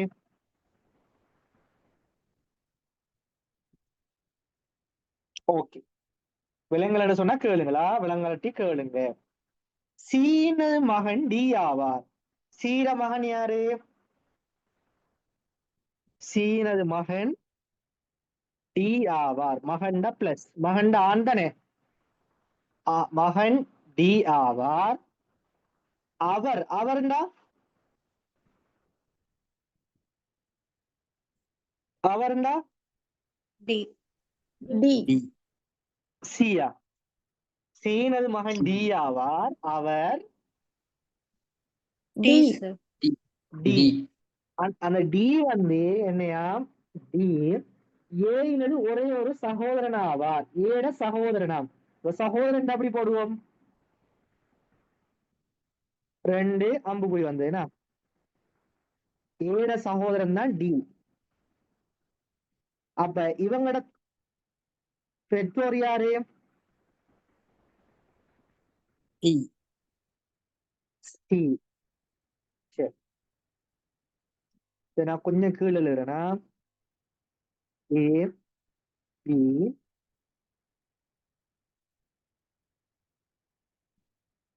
சி டி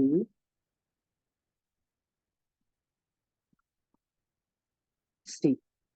இப்ப சி விளங்குதோ தெரியும் எல்லாருக்கும்? சி. அடுத்தது இது ஓகே. டீனது சகோதரி ஈ ஆவார். டீன சகோதரி யாராம்?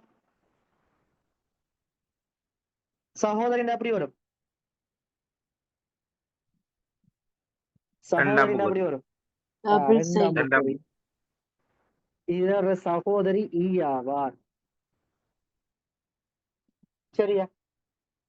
திரும்ப சொல்றான், எஃபினது மகனுடைய யார?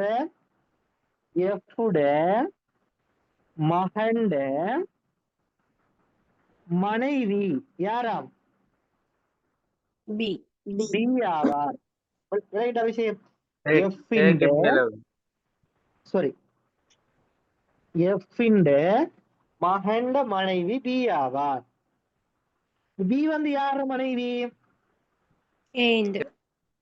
ஏண்ட. அப்ப எஃப் வந்து யாரு? ஏக்கு அப்பா, தாயோ அல்லது தந்தையோ இருக்கேனா? ஏக்கு மேல வருவாரு எஃப். சிக்கும் எஃப்க்கு இடையில என்ன தொடர்பு? கணவன் மனைவியா இருக்கலாம். கணவன் மனைவியா இருக்கலாம். அப்ப நாங்க ஒத்த கோடு போடுவோம். இது விலகிட்டா போட்டதா? அப்ப ஆம் சார். ஓகே, இதை வச்சுக்கொண்டு இந்த தகவல்களை கேட்ப கீழே உள்ள ஒவ்வொரு வினாவிற்குமான சரியான விடையை தெரிவு செய்து அதற்குரிய தெரிவினது இலக்கத்தை வினாவின் எதிரே உள்ள புள்ளிக்கோட்டின் மீது எழுதுக. சரி, இப்ப பாருங்க, ஏ இருக்கு. எஃப் என்பவர் என்ன உறவு முறை ஆவார்? ஏக்கு எஃப் என்ன உறவு முறை? தாய். மகள். தாய் அல்லது தந்தையா இருக்கலாம். ஏக்கு வந்து எஃப் வந்து தாயா இருக்கலாம் தாய். அல்லது தந்தையா இருக்கலாம். பிளஸ் மைனஸ் போட்டு அடிக்கும். சிக்கு எஃப்க்கு இல்ல, போடலாம். அப்ப தாய் அல்லது தந்தையா இருக்கலாம். சோ என்ன இருக்கீங்க? தாய். தாய் இருக்குது. சோ ஆன்சர் வந்து 1வது. அடுத்த கேள்வி, சிக்கு இ என்பவர் என்ன உறவு முறை? சிக்கு இ என்பவர் என்ன உறவு முறை? என்ன? மகள். மகள். மகள். மகள். சோ ஆன்சர் வந்து 2வது.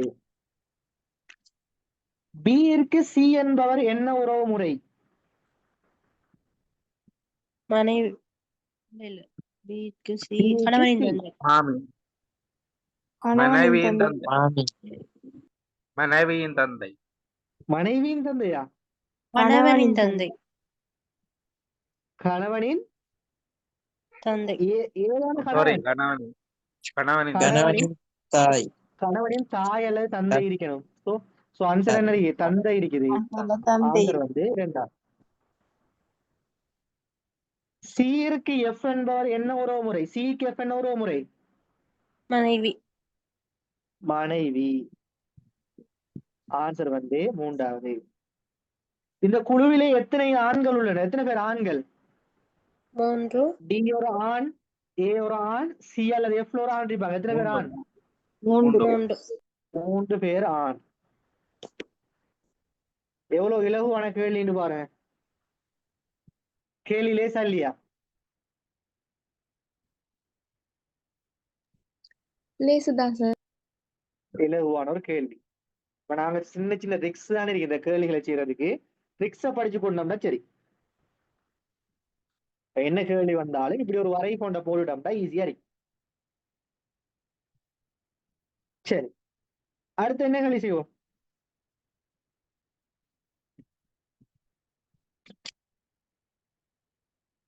அடுத்த ஒரு கஷ்டமான கேள்வி செய்வோமா? கஷ்டம் இல்ல, நான் கஷ்டம் நினைக்கிற ஒரு கேள்வி.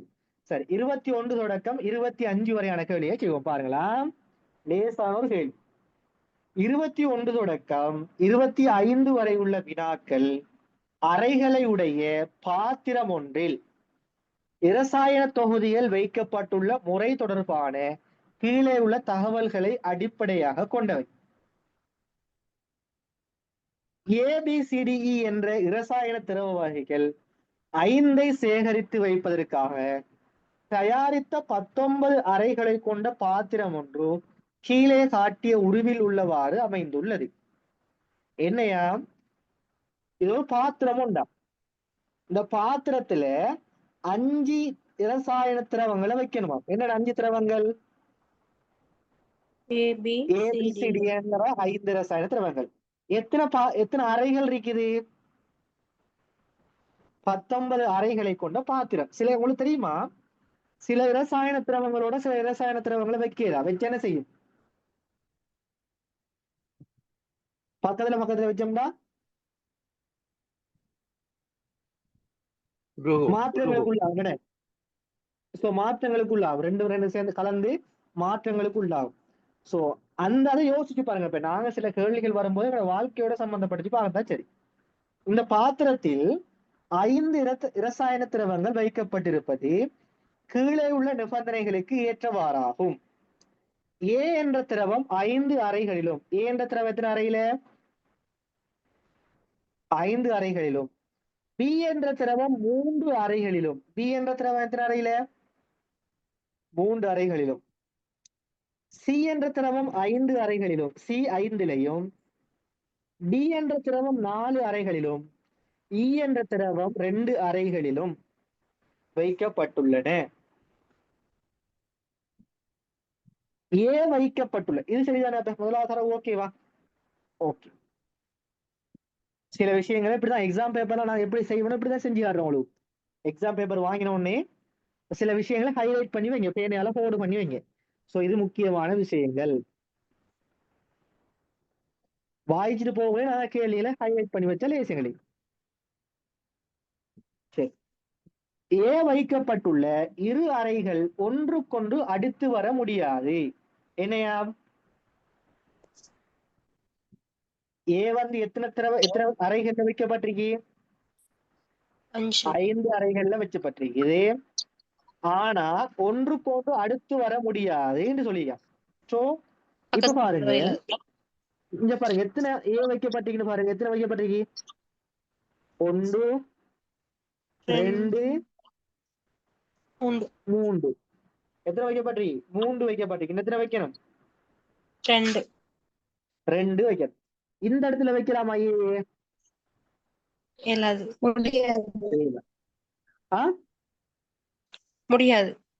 முடியாது. சோ இந்த இடத்துல வைக்க முடியாது. இந்த இடத்துல வைக்கலாமா? 3 இருக்கிற இடத்துல இல்ல வைக்கலாது. ஏன்னா அடுத்தடுத்து வர முடியாது, வைக்க இயலாது. இந்த இடத்துல ஏ வைக்கலாமா? இல்ல. வைக்க இயலாது. வேற இந்த இடத்துல ஏ வைக்கலாமா? இங்க வைக்கலாது. இல்ல வைக்கலாம். ஏன்னா பக்கத்துல ஒரு ஏ ஒன்று இருக்குது. இந்த ஐ இருக்கிற இடத்துல வைக்கலாமா? ஒன்று இருக்கிற இடத்துல இல்ல ஏலா. இந்த இடத்துல ஏ வைக்கலாமா? இல்ல இல்ல. இல்ல. ரெண்டோட இந்த இடத்துல வைக்கலாமா ஏ? இல்ல ரெண்டோட இடத்துல இல்ல. இந்த இடத்துல வைக்கலாமா? ஓகே பாப்பா, இந்த இடத்துல வைக்கலாமா ஏ? வைக்கலாம். வைக்கலாம். வைக்கலாம்.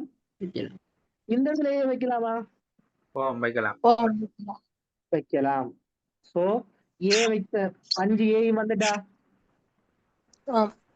5 ஏயும் வந்துட்டு. சரி, அப்ப முதல் 2வது தரவு ஓகே. அடுத்து பி வைக்கப்பட்டிருப்பது ஒன்றுக்கொன்று அடுத்து வரும் 3 அறைகளில் மட்டுமே ஆகும். பி எத்தனை அறைகள் வைக்கப்பட்டிருக்கு? 3. 3 ரோமன் அறைகள்ல. ஒன்றுல வைக்கலாம். அப்ப அது எப்படி வைக்கப்படணும்? அந்த 3 அறைகள்லையும் அதுலயே ஒன்றுக்கு வைக்கலாம். ஒன்று. ரோமன் ஒன்றுல அடுத்தடுத்து ஒன்றுக்கொன்று அடுத்து வரும் 3 அறைகள்ல. சரி, ரோமன் 1 ரோமன் பாருங்க, சி ஏற்கனவே எத்தனை வந்துருக்கு? 2 தரம் வந்துருக்கு. 2 தரம். Okay, very good. அப்ப சி எங்க வைக்கலாம் அடுத்தது? 4 வைக்கலாம். அதுக்கு சிக்கு மேல ஆனா என்ன சொல்லிக்கிறான்? ஒன்றுக்கொன்று அடுத்தடுத்து வரும் 3 அறைகளில். அப்படின்னா சார் அந்த ரோமன் 1லயும் ரோமன் 5லயும் வைக்கலாம். ரோமன் 1லயும் ரோமன் 5லயும் பிஏ வைக்கலாம். பி ரோமன் 4ல சிஏ வைக்கல. சாரி, பி B தானே தானே சார்? சார் வைக்கணும். பி தானே சாரி, சார். பி. பிஏ வந்து ரோமன் பி. 1லயும் ரோமன் 5லயும் சாரி வைக்கலாம். சாரி சாரி பி வந்து ஏற்கனவே எங்க இருக்குது? ஒரு இடத்தா இருக்குது. பி ஒன்றுலயும் ரோமன் 1லயும் ரோமன் 5லயும் வைக்கலாம். ஓகே. இப்ப பி எங்க வைக்கலாம்னு சொன்னா ரோமன் 1லயும் ரோமன் 5லயும் வைக்கணும். ஏன்னு சொல்லலாம்? ஏன்? அடுத்து வேற மாதிரி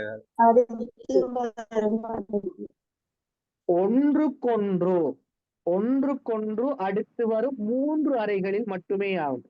அந்த 3 எப்படி இருக்கணும்? ஒன்றுக்கொன்று அடுத்திருக்கணும். ரோமன் இலக்கு 3க்கு கீழே வைக்கலாமா சார்? ஏமா? ரோமன் இலக்கு 3க்கு கீழே இருக்கிற பாக்ஸ்ல அந்த பி வரலாமா சார்? இல்ல இல்ல இல்ல. ஏன் வரையலான்னு சொன்னா ஒன்றுக்கொன்று அடுத்துதான் இருக்கணும். பி மூன்றும் பக்கத்துல இருக்கணும். ஒன்றுக்கொன்று அடுத்து வரும் 3 அறைகளில் அந்த 3ம் பக்கத்துல இருக்கணும். சரியா? தொடர்ச்சியா வைக்கலாம் சார். மேல என்னமா? பி இருக்கிறதுக்கு மேல உண்டு, பி இருக்கிறதுக்கு மேல உண்டு, அந்த அடுத்த பிக்கு கீழே ஏக்கு பக்கத்துல அப்படி வைக்கலாதா தொடர்ச்சியா? சரி, அப்ப உங்களுக்கு டவுட் தானே? ஓகே, இருக்கட்டுமா? அப்ப உங்களுக்கு டவுட் தானே? சரி, இருக்கட்டும். பி இருக்கட்டும். உங்களுக்கு டவுட்ங்கிறதால பி இருக்கட்டும். நோட் பண்ணி வச்சுக்கொள்ளும்.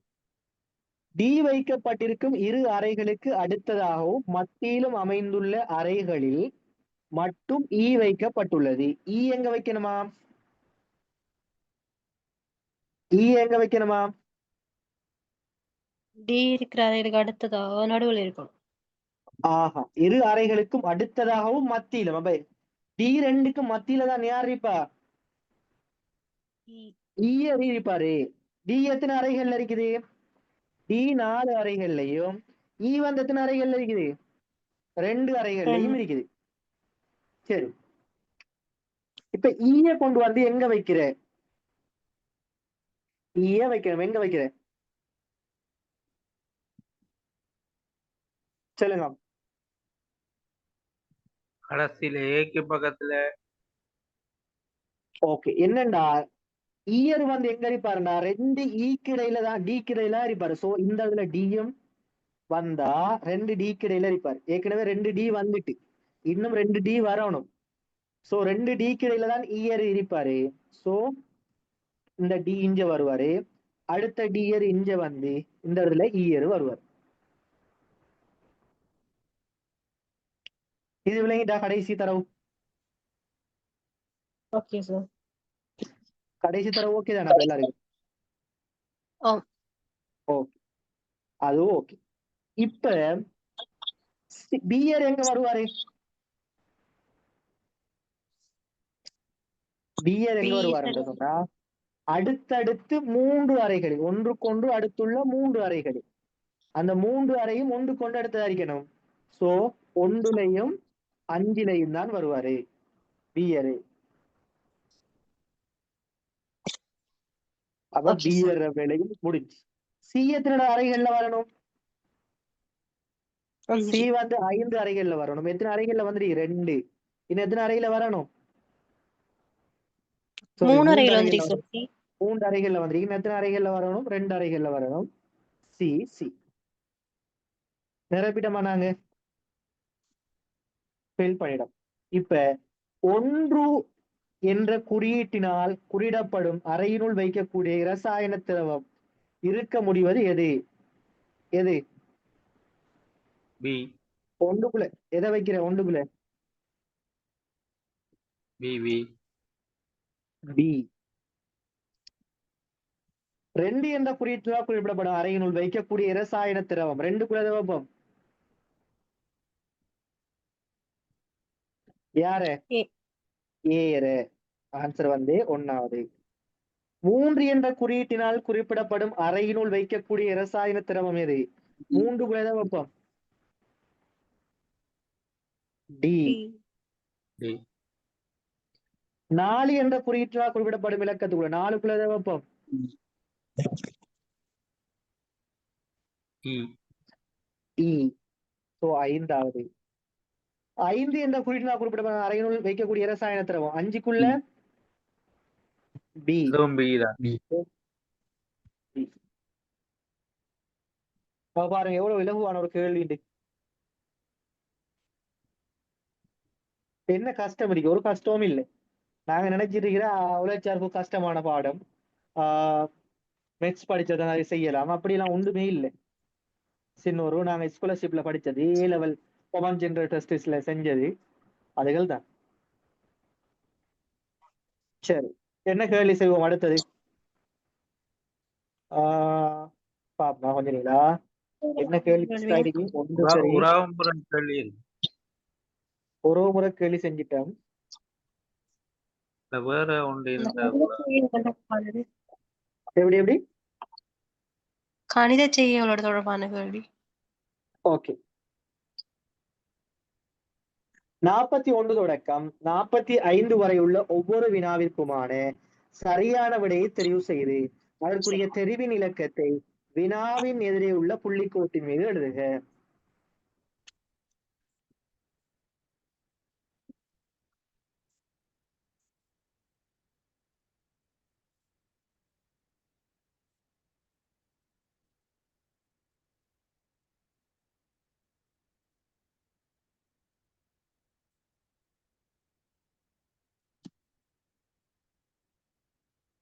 இப்ப பாருங்க, குறிப்பிட்ட ஒரு கல்லூரியில் காலை வகுப்புகள் முற்பகல் 8 மணிக்கு ஆரம்பமாகி முற்பகல் 11:40 மணி வரைக்கும் 11:40 மணிக்கு முடிவடைகிறது. 5 பாடங்கள் ஒவ்வொன்றுக்கும் இடையில் 5 நிமிட இடைவேளை உண்டு எனின் ஒவ்வொரு பாடத்துக்கும் உரிய நிமிடங்கள் எத்தனை? என்னையாம் காலையில் 8 மணிக்கு ஸ்டார்ட் ஆகி சாரி டபுள் ஸ்கிரீனா டெப்பா ஓப்பன் ஆகிருக்கு. எப்படி எப்படி டெப்ல வந்து ஸ்கிரீன் வந்து 2 வந்து காட்டுது, 2 ஸ்கிரீனையும் காட்டுது. ஒன்று வந்து பேப்பர், இன்னொன்னு நான் எழுதுறதுக்கு உங்களுக்கு விளங்கப்படுத்துறது.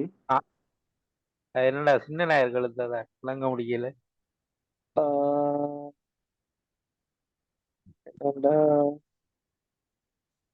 பேப்பர் இல்லையா ஒத்தட்டை? ஓகே இப்போ ஓகே ஜூம் பண்ணி இருக்கிறீங்க. ஓகே சரி பாருங்க, 8 மணிக்கு ஆரம்பமாகி 11:40 என்ன செய்து முடிவடைகிறது பாடம். எத்தனை பாடம்? 5 பாடங்கள். ஒவ்வொன்றுக்கு பதில் எவ்வளவு இடைவெளி? 5 நிமிஷம் நிமிடம். இடைவெளி. சும்மா அடுங்க, ஒரு பாடம், 2 பாடம், 3, 4, 5 பாடம். எத்தனை இடைவெளி இருக்கும் பாருங்க. இதுல ஒரு 5 4 நிமிஷம், இதுல ஒரு 5 நிமிஷம், இதுல ஒரு 5 நிமிடம், இதுல ஒரு 5 நிமிடம். எத்தனை இடைவெளி? எவ்வளவு நிமிடம் இடைவெளி கிடைக்கும் உங்களுக்கு? 4 இடைவெளி 20. 20 நிமிட இடைவேளை கிடைக்கும். 20 நிமிடம் 20 நிமிட இடைவேளை கிடைக்கும். 8 மணில இருந்து 1:40 வரைக்கும் எவ்வளவு டைம் பாருங்க. 8 மணில இருந்து 9 மணி வரைக்கும் ஒரு 220 மணித்தியாலம், 9ல இருந்து 10 மணி வரைக்கும் 2, 11 வரைக்கும் 3 மணித்தியாலமும் 40 நிமிடம். 3 மணித்தியாலம் 220 நிமிடம். 3 மணித்தியாலமும் 40 நிமிடம். 3 மணித்தியாலமும் 40 நிமிடம்னு சொன்னா, சாரி, மணித்தியாலமும் 40 நிமிடம்டா. இதை நிமிடத்துக்கு கன்வெர்ட் பண்ணுங்க. 3 மணித்தியாலமும் 40 நிமிடமும். இது ஃபுல்லா அப்படி நிமிடத்துக்கு கன்வெர்ட் பண்ற. ஒரு மணித்தியாலம் எத்தனை நிமிடம்? 60 60. அப்ப 3 மணித்தியாலம் எத்தனை நிமிடம்? 180 180. திரும்ப 40 நிமிடம். 180 40 நிமிடமும் 220 220 நிமிடம். 220 நிமிடத்துல 20 நிமிடம் என்னத்துக்கு போகுது? இடைவேளை இடைவேளைக்கு போகுது. 20 நிமிடம் வந்து இடைவேளைக்கு போகுது. அப்ப எவ்வளவு டைம் மிச்சம் இருக்கும்? இன்னும் 220 20 போனா 200 நிமிடம் இருக்கு. 200 நிமிடம். எத்தனை பாடம் இருக்காங்க? 5 5 பாடம். 5 பாடம். 200 நிமிடத்தை 5ஆல பிரிச்சு விட்டீங்கன்னு சொன்னா ஒரு பாடத்துக்கு எவ்வளவு டைம் வரும்? 40 நிமிடம். ஒரு பாடத்துக்கு 40 நிமிடங்கள். அப்ப ஒரு பாட டியூரேஷன் எவ்வளவு? 40 நிமிடம். அப்ப கிளியர். அது விலங்கல் என்று சொல்றவங்க திரும்ப சொல்லலாம், விளங்கப்படுத்துறேன்.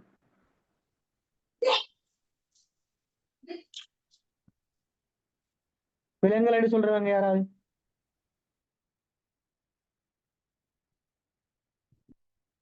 சரி, அப்ப ஆன்சர் வந்து 2வது. யாரும் டவுட் கேட்டா சொல்லி தருவேனா? அடுத்தது 42வது கேள்வி. ஒரு மின்தூக்கியின் கொள்ளளவு, ஒரு மின்தூக்கிற கொள்ளளவு எவ்வளவு? 20 வளர்ந்தோர் அல்லது 24 பிள்ளைகள். ஒரு மின்தூக்கி ஒன்று என்ன செய்யலாம்? அந்த மின்தூக்கில லிப்டில 20 வளர்ந்தோர் போகலாம், அல்லது 24 பிள்ளைகள். 24 பிள்ளைகள் போகலாம். இவங்கள்ட்ட என்ன கேள்வி கேட்கிறான் எனின் 15 வளர்ந்தோருடன் எத்தனை பிள்ளைகள் செல்லலாம் கேட்கிறான். இப்படி 18 கேள்வி வந்தாடா, இப்படி வந்தா நாங்க விகிதம் பார்க்கணும். 20 பேரு வளர்ந்தோர் போகலாம். 20 பேருக்கு எத்தனை பிள்ளைகள் போகலாம்? 24.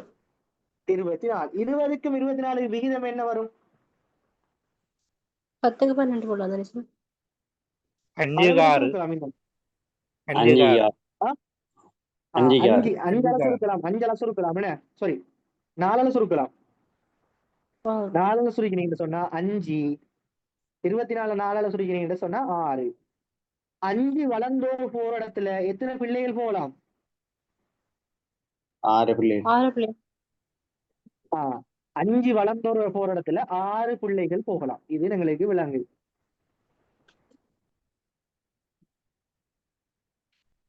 இப்ப என்ன சொல்றான்டா, 15 வளர்ந்தோரோட எத்தனை பிள்ளைகள் போகலாம் அப்படின்னு கேட்கிறான். எங்களுக்கு தெரியும் ஒரு லிப்ட்ல எத்தனை வளர்ந்தோர் போகலாம்? 20. எத்தனை 20 பேர் போகலாம். எத்தனை பேர் போறாங்க இப்ப? 15. 15. எத்தனை பேர் போகலாம்? 5 பேர் போகலாம். அந்த 5 பேர் போற இடத்துல எத்தனை பிள்ளைகள் போகலாம்? 6 பிள்ளைகள் போகலாம். 6 பிள்ளைகள். அப்ப 15 வளர்ந்தோரோட எத்தனை பிள்ளைகள் போகலாம்? 6 பிள்ளைகள் போகலாம். விளங்குற விஷயம் இது விலங்குகள் என்று சொல்றாங்க. திரும்ப கேட்கலாம், சொல்லித்தாரன். சரி, இன்னும் ஒருக்கா சொல்லுங்களேன் சார். இப்ப வந்தாவா 18 வரும். பதினெட்டு பதினெட்டு இல்ல அது 5 பேர் எடுத்தா 6 பிள்ளைகள் போகலாம். 15 பேரோட ஓய் 18 பிள்ளைகள் போகலாம் தான். இல்ல எத்தனை விஷயத்தை கேளுங்க பிள்ளைகள் நல்லா. போகலாம் நாங்க? எத்தனை பிள்ளைகள் போகலாம்னு கேட்கான். 15 லிப்ட்ல 15 வளர்ந்தோர் இருக்காங்க லிப்ட்ல. லிப்ட்ல வந்து சரியா 15 வளர்ந்தோர்கள் இருக்காங்க. இன்னும் எத்தனை பிள்ளைகளை ஏத்தலாம்? 6 பேரை 6 தான். பிள்ளைகள். 6 பேரும் ஏத்தலாம். பிள்ளைகளை 6 பேரை ஏத்தலாம். நல்லா கேள்வி பாருங்க. வளர்ந்தோருடன் எத்தனை பிள்ளைகள் செல்லலாம்? 15 வளர்ந்தோருடன்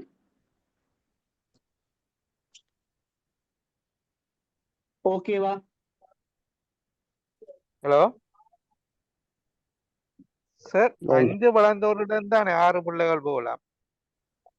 5 வளர்ந்தோருடன் 6 பிள்ளைகள் போகலாம். சாரி, 5 வளர்ந்தோருக்கு பதிலா 6 பிள்ளைகள் போகலாம். உடன் இல்ல, நல்லா வச்சுக்கொள்ளுங்க. உடன் இல்ல, 5 வளர்ந்தோருக்கு பதிலாக 6 பிள்ளைகள் போகலாம். 15 வளர்ந்தோருடன் எத்தனை பிள்ளைகள் போகலாம்? 6 பேர் தான் போகணும். 6 6 தான் பேர் சார். தான் போகலாம். Okay okay. சரி, திரும்ப கேட்டீங்க யாரோ, நான் திரும்ப சொல்லி தரேன் பாருங்க. முதலாவது இப்படி ஒரு கேள்வி வந்தா நாங்க விகிதம் பார்ப்போம். என்னது? 20 வளர்ந்தோர் இருக்காங்க. ஒன்று ஒரு லிப்ட் இருக்குன்னு வைங்களேன். உங்களோட அந்த லிப்ட்ல வந்து 20 வளர்ந்தோர் போகலாம். இல்லைன்னு சொன்னா 24 பிள்ளைகள் போகலாம். அப்ப நாங்க 2க்கும் விகிதம் பார்க்கணும். 20க்கும் 24க்கும் விகிதம் பார்த்தோம்னு சொன்னா விகிதம் எப்படி பாக்குறீங்களே தெரியும். விகிதம் எப்படி பாக்குறேன்? சமனான ஒரு ஒரு இலக்கத்தால். பொதுவான ஒரு பொதுவான இலக்கத்தால பிரிக்கும். பொதுவான ஒரு இலக்கத்தால பிரிக்கிறோம். 20க்கு 24 பொதுவான இலக்கம் என்ன? 4 4ஆல சுருக்கலாம். 20 4ஆல சுருக்கினா எத்தனை வரும்? 5. 5 24 4ஆல சுருக்கினா 6. 6 அப்ப 5 வளர்ந்தோருக்கு பதிலாக எத்தனை பிள்ளைகள் போகலாம்? 6 பிள்ளைகள் போகலாம். இப்ப எங்கள்கிட்ட கேட்கிறான் 15 வளர்ந்தோருடன் 6 எத்தனை பிள்ளைகள் போகலாம்னு கேட்கிறான். உண்மையாகவே ஒரு லெப்டில் எத்தனை வளர்ந்தோர் போகலாம்? 20 பேர் போகலாம். 20 போகலாம். இந்த ஸ்பேஸ் எவ்வளவு பேருக்கு இருக்கு? 5 பேர். 5 பேர். 5 வளர்ந்தோர்களுக்கு இருக்குது. 5 வளர்ந்தோருடன் எத்தனை பிள்ளைகள் போகலாம்? அப்ப 5 வளர்ந்தோருக்கு பதிலாக 5 வளர்ந்தோருக்கு பதிலாக 6 பிள்ளைகள் போகலாம். சோ ஆன்சர் வந்து 2வது.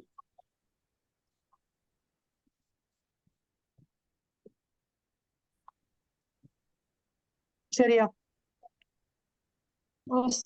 ஓகே. டவுட் யாருக்காவது இல்லையா? சரி, அடுத்த கேள்வி சும்மா செஞ்சு பாருங்க, ட்ரை பண்ணி பாருங்க. 45 ஆஹ் சரி பாப்பா.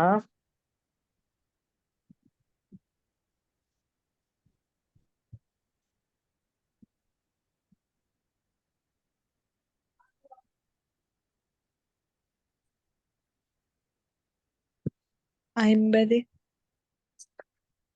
50. Okay, 45 sir.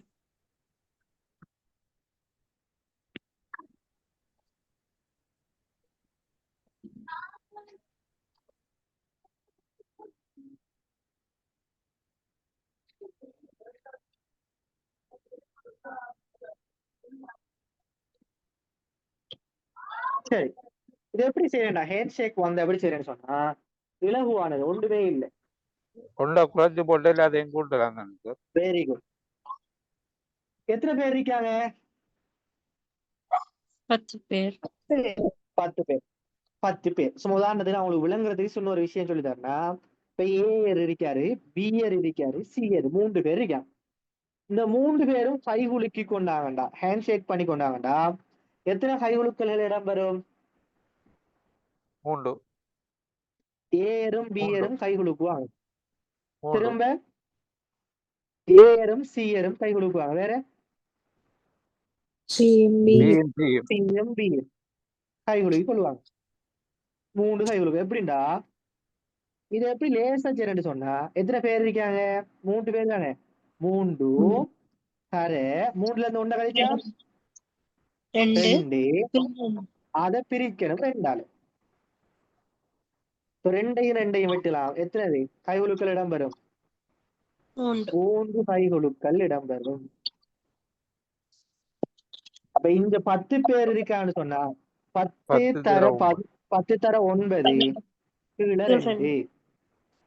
2ல 2 ஒரு முறை. 10ல 2 எத்தனை முறை? 5 முறை 5 முறை. 5 தர 9 45 45 கை குலுக்கல்கள் இடம்பெறும். சரிடா.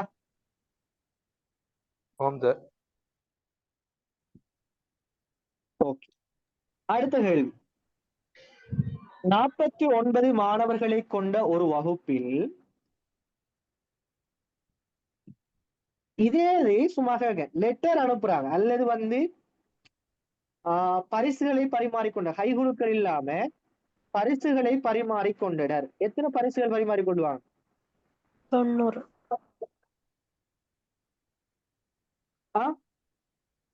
90. 90. நாங்க 2ஆல பிரிக்க கூடாது. சும்மா உதாரணத்துக்கு சரி 3 பேர் ஏபிசிங்கிற 3 பேர் இருக்காங்க.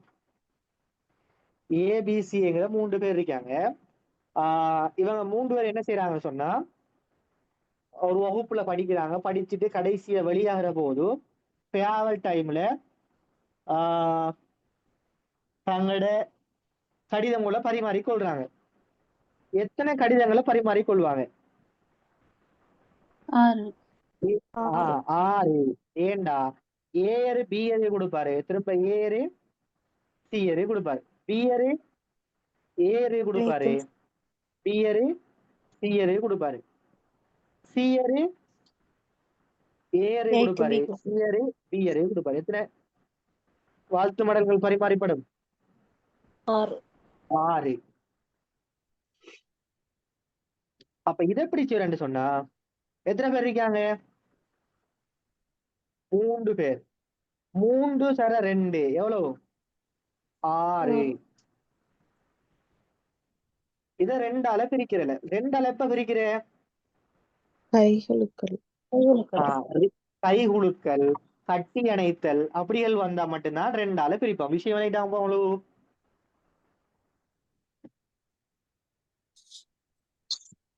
சரியா?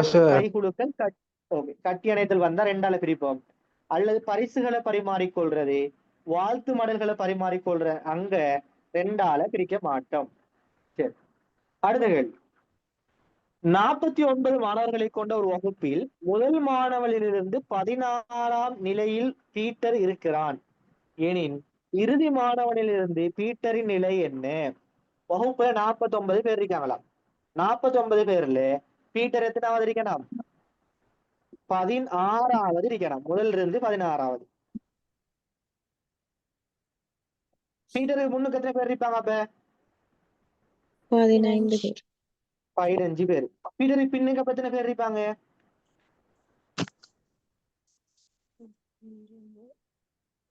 எத்தனை பேரு? 49ல இருந்து 16 கழிக்கலாம். கழிச்சா 33 பேர் இருப்பாங்க.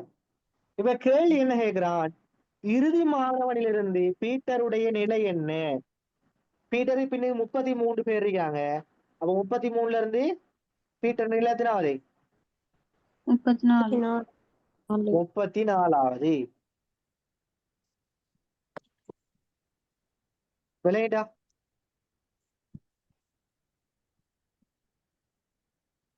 சார் விட 34 தானே? 34. ஆன்சர் 2ஆவது. விலங்காதவங்க யாரும் இருந்தா கேட்கலாமா கேள்விய? கேள்வி விலங்குன்னு சொன்னா நீ படி கேளுங்க.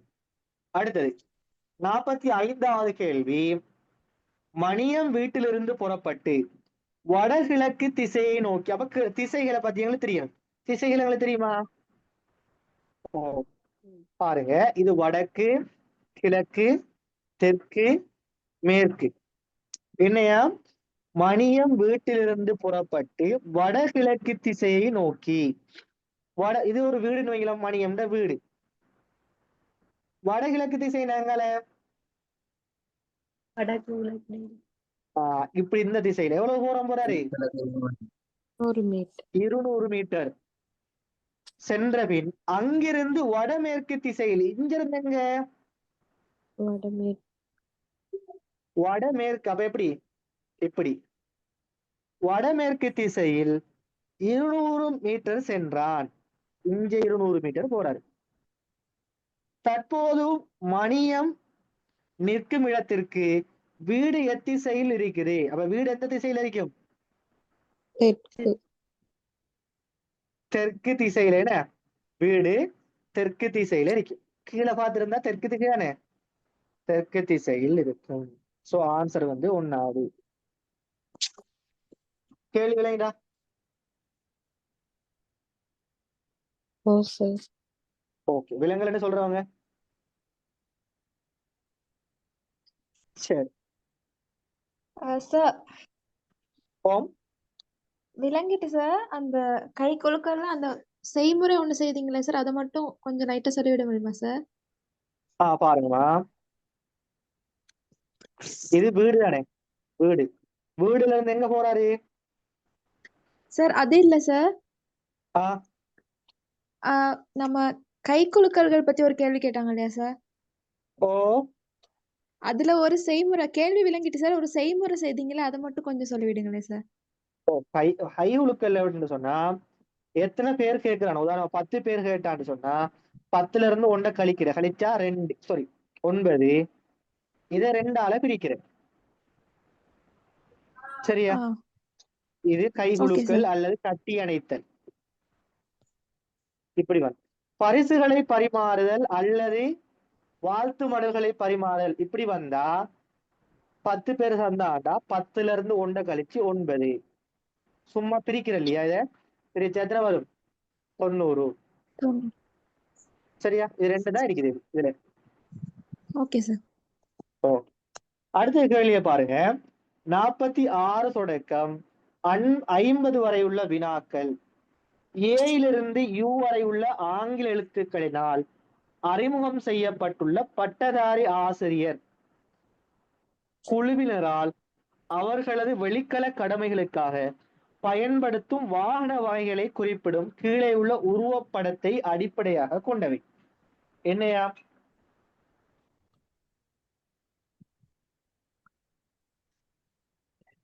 என்ன கேள்வி? வெண்டைகாம். வெண்வரி படம். சரியா? எப்படின்னா ஏல இருந்து யூஐ உள்ள ஆங்கில எழுத்துக்கள்டா அறிமுகம் செய்யப்பட்டுள்ள பட்டதாரி ஆசிரியர் குழுவினர்களால் அவர்களது வெளிக்கள கடமைகளுக்காக பயன்படுத்தும் வாகனம். இப்ப சொல்லுங்க, இந்த இந்த ஆஸ்தி எஸ்எம்இயும் வந்து எப்படிப்பட்ட ஆக்கள்? ஜீப் மட்டும் பயன்படுத்துறாங்க. எப்படி? ஜீப் வாகனத்தை மட்டும் பயன்படுத்துறாங்க. Very good. எஸ்எம்இயும் எங்க வாராங்க? ஜீப்புக்குள்ள வாராங்க. ஆனா ஜீப்புக்குள்ள மட்டும்தானே வாராங்க. சோ எஸ்எம்இயும் ஜீப்புக்குள்ள மட்டும் வாராங்கடா. ஜீப் வாகனத்தை மட்டும் பயன்படுத்தும் அலுவலர்கள். இந்த கியூவும் டியும் மோட்டார் வாகனத்தை மட்டும் பயன்படுத்தும் அலுவலர்கள். சிஎம்ஓ மோட்டார் சைக்கிளை பயன்படுத்தும் அலுவலர்கள். ஐயும் பியும் வேன் வாகனத்தை மட்டும் பயன்படுத்தும் அலுவலர்கள். சரி, இந்த பியும் ஜேயும் அப்ப மோட்டார் சைக்கிள் வேன். வேன் வாகனத்தை எப்படி? மோட்டார் சைக்கிளும் வேன் வாகனத்தையும் பயன்படுத்துறாங்க. ஓகே, நீங்க சொல்ற மாதிரி மோட்டார் சைக்கிளையும் வேன் வாகனத்தையும் பயன்படுத்தும் அலுவலர்கள்.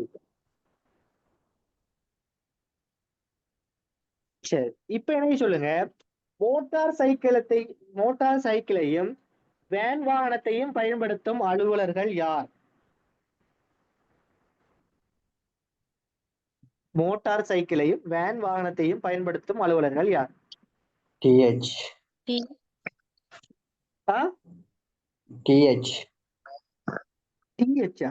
TJH.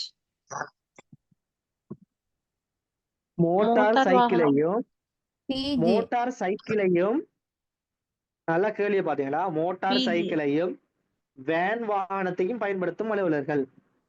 PMJ.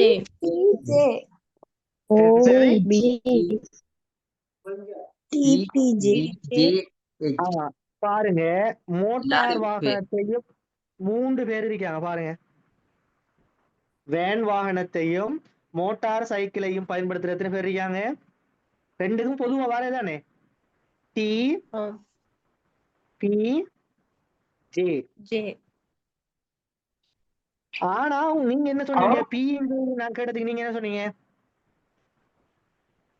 நான் பிஐயும் ஜேயும் கேட்டதுக்கு என்ன சொன்னீங்க? மோட்டார் சைக்கிள் வேன் வாகனத்தை பயன்படுத்த ஊழியர்கள் சொன்னீங்க. அப்படி சொன்னீங்கன்னா எத்தனை பேர் வராங்க? மோட்டார் சைக்கிளும் வேனையும் மட்டும் பயன்படுத்துவேன். அதுக்கு நான் பிஐயும் ஜேயும் என்னன்னு கேட்டேன்னு சொன்னா நீங்க என்ன சொல்லணும்? மட்டும் எங்க வாராங்க? மோட்டார் சைக்கிளுக்குள்ளேயும் வேனுக்குள்ளேயும் வாராங்க. ஆனா அதுக்குள்ள மட்டும்தான் வாராங்க. மோட்டார் சைக்கிளையும் வேன் வாகனத்தை மட்டும் பயன்படுத்தும் அலுவலர்கள். கிளியரா? பிஜே என்ன? பிஎம்ஜே மோட்டார் சைக்கிளையும் வேன் வாகனத்தை மட்டும் பயன்படுத்தும் அலுவலர்கள். இந்த எனக்கு சொல்லுங்க,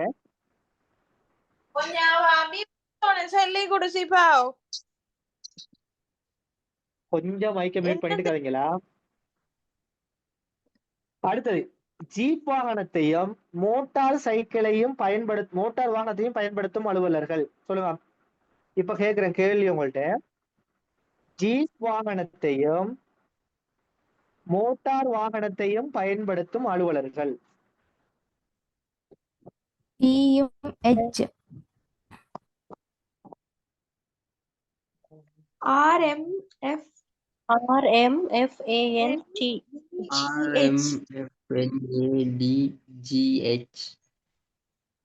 இப்ப நான் கேட்ட கேள்வி நிறைய பேருக்கு விளங்கிருக்கு.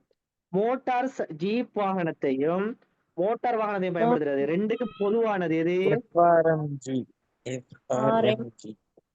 இந்த வார நடுவுல வார பகுதி FRMGHANT. இப்ப நான் இதை விட இன்னும் சுருக்குறேன். என்னண்டு? ஜீப் வாகனத்தையும் மோட்டார் வாகனத்தை மட்டும் பயன்படுத்தும் அலுவலர்கள்.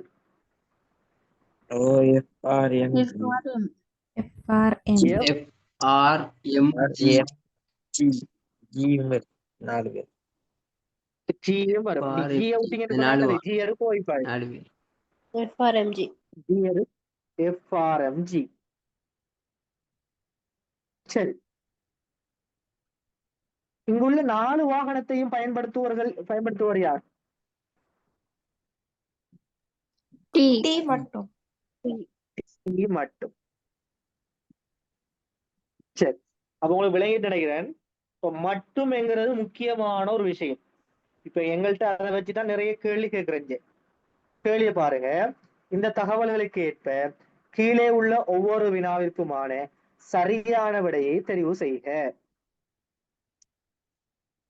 வெளிக்கல கடமைகளுக்காக மோட்டார் வாகனம், ஜீப் வாகனம், வேன் வாகனம் ஆகியவற்றை பயன்படுத்தினாலும் மோட்டார் சைக்கிளை பயன்படுத்தாதவர் யார்?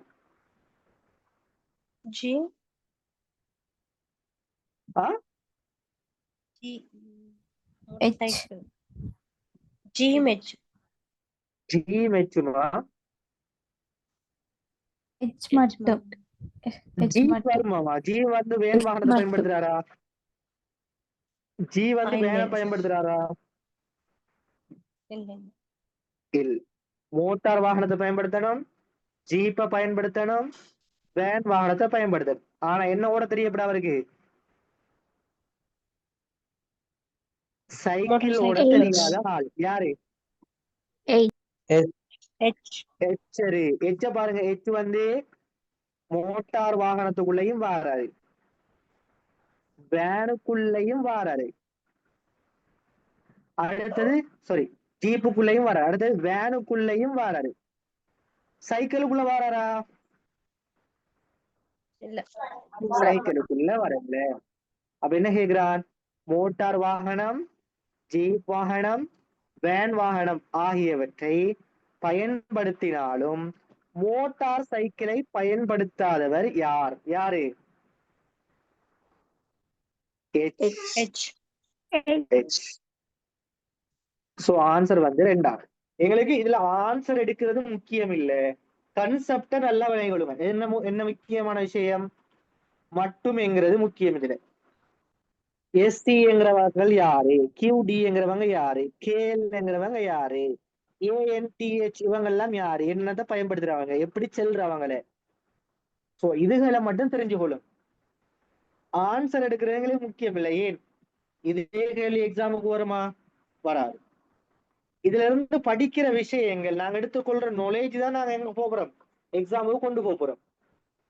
நாலேஜ கொண்டு போவோம்.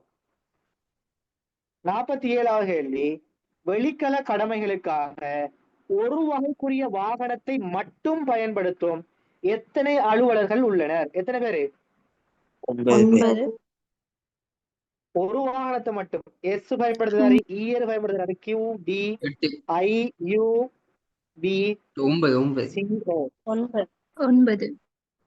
9 பேரு. கிளியரா? அது ஒரு வாகனத்துக்குரிய மட்டும் பயன்படுத்துறாங்க 9 பேர். 3வது ஆன்சர். யாருக்கா டவுட் இருக்காமா? இதுல கேளுங்க, டவுட் வருமா? வெக்கப்படாம கேளுங்க, யாருக்கா டவுட் இருந்தா கேளுங்க.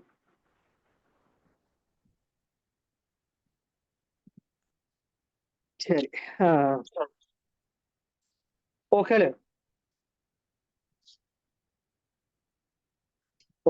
ஜீப் வாகனம் மற்றும் மோட்டார் வாகனத்தை மட்டும் வெளிக்கல நடவடிக்கைக்காக பயன்படுத்தும் அலுவலர் யார்? ஜீப்பையும் மோட்டார் வாகனத்தையும் மட்டும் யாரு? FRM. மோட்டார் ஜீப், மோட்டார் வாகனத்துக்கும் ஜீப்புக்கும் பொதுவா அதுக்கு மட்டும் வாரது. அப்ப அதுக்கு மட்டும் வாரது என்னது? FRMG. FRMG. So FRMG answer வந்து 4வது. வெளிக்கல நடவடிக்கைகளுக்காக ஜீப் வாகனத்தையும் மோட்டார் சைக்கிளையும் மட்டும் பயன்படுத்தும் அலுவலர்கள் யார்? எனவே ஜீப்பையும் மோட்டார் சைக்கிளையும் மட்டும் யாரு?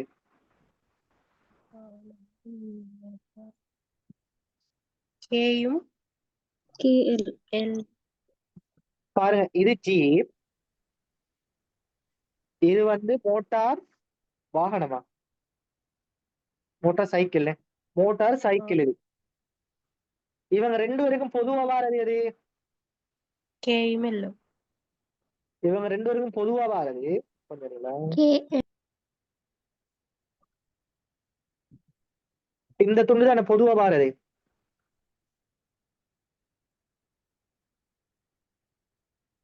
பொதுவா வாரது இந்த துண்டு.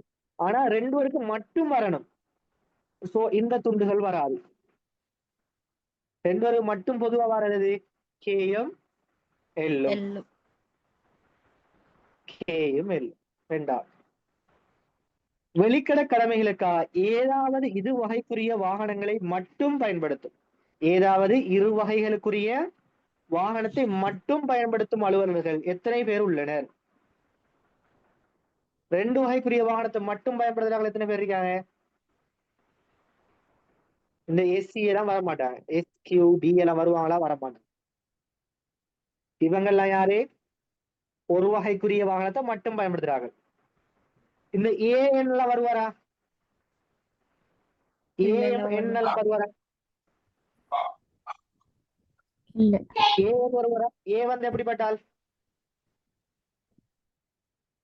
மோட்டார் வாகனம், ஜீப், ஜீப், மோட்டார் சைக்கிள் வாகனம். 3 வகைக்குரிய வாகனத்தை மட்டும் பயன்படுத்துகிறார்கள். ஏ வர மாட்டாரு, என்னும் வர மாட்டாரு. டி வருவாரா? டீயும் வர மாட்டார். ஹெச் வருவாரா? எச்சும் வர மாட்டேன். இல்ல ஹெச் வர எல்லாம் மாட்டார். அடுத்தது பாருங்க, 2 வகைக்குரிய வாகனத்தை பயன்படுத்துறாங்க யாரு? F, R, M, G. இதுல 4 பேரு. கேயும் எல்லும் இதுல 2 பேரு. பியும் ஜேயும் இதுல 2 பேர். எத்தனை பேரு? 8 பேர். கிளியரா? Okay sir. ஓகே. அப்ப நாங்க இதுல பார்க்காம எத்தனை கேள்வி இருக்குது? 2 கேள்வி இருக்குது பார்க்காம. அடுத்த வகுப்புல பாப்போமா? Okay sir. முக்கியமான பகுதிகளா நான் உங்களுக்கு 5 மாடல் பேப்பர் செய்வேன். 5 மாடல் பேப்பரும் அண்மை காலங்கள்ல எக்ஸாம்ல கேட்கப்படுற கேள்விகள். அடுத்தது முக்கியமான தலைப்புகள். ஸோ 5 மாடல் பேப்பர் செய்வோம். 5 மாடல் பேப்பர் செஞ்சீங்கன்னு சொன்னா நான் நினைக்கிறேன் பூர்ணமா உங்களுக்கு எக்ஸாமுக்கு முகம் கொடுக்க இது மாதிரி இருக்கும். இப்ப நீங்க அதுக்கு செய்ய வேண்டியது என்னடா, படிச்ச விஷயங்களை கொண்டு போய் சும்மா வைக்காம திரும்ப திரும்ப இந்த பேப்பரை செய்யறது உண்டு. திரும்ப திரும்ப இந்த பேப்பரை செய்யறது. 2வது விஷயம், இந்த பேப்பரை மட்டும் தான் நான் செய்யறேன். இல்ல. இந்த பேப்பரை மட்டும் வேற ஏதாவது ஒரு புக்குகள் வாங்க இயலுமாக இருந்தா உங்களுக்கு, அல்லது என்ன சரி உங்கள்ட்ட ஐக்யூ புக்குகள் இருந்தா அதுகளையும் எடுத்து செஞ்சு பாருங்க.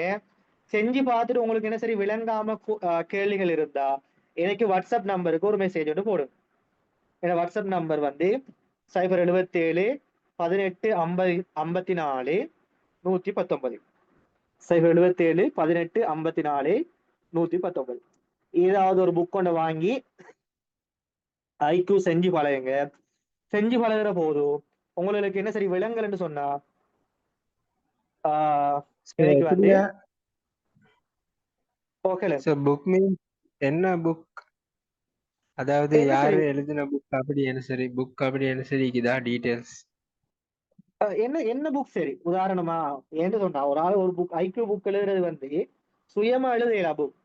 எக்ஸாம்ஸ்ல இதுவரையும் கேட்கப்பட்ட கேள்விகளை வச்சுதான் அவர் என்ன செய்யறது புக் வந்து தொகுக்குற. சோ நீங்க உளச்சார்பு சம்பந்தமா என்ன சரி புக்குகள் இருக்கு. நான் நினைக்கிறேன் உமாசங்கர் சார் புக் ஒன்று இருக்குது.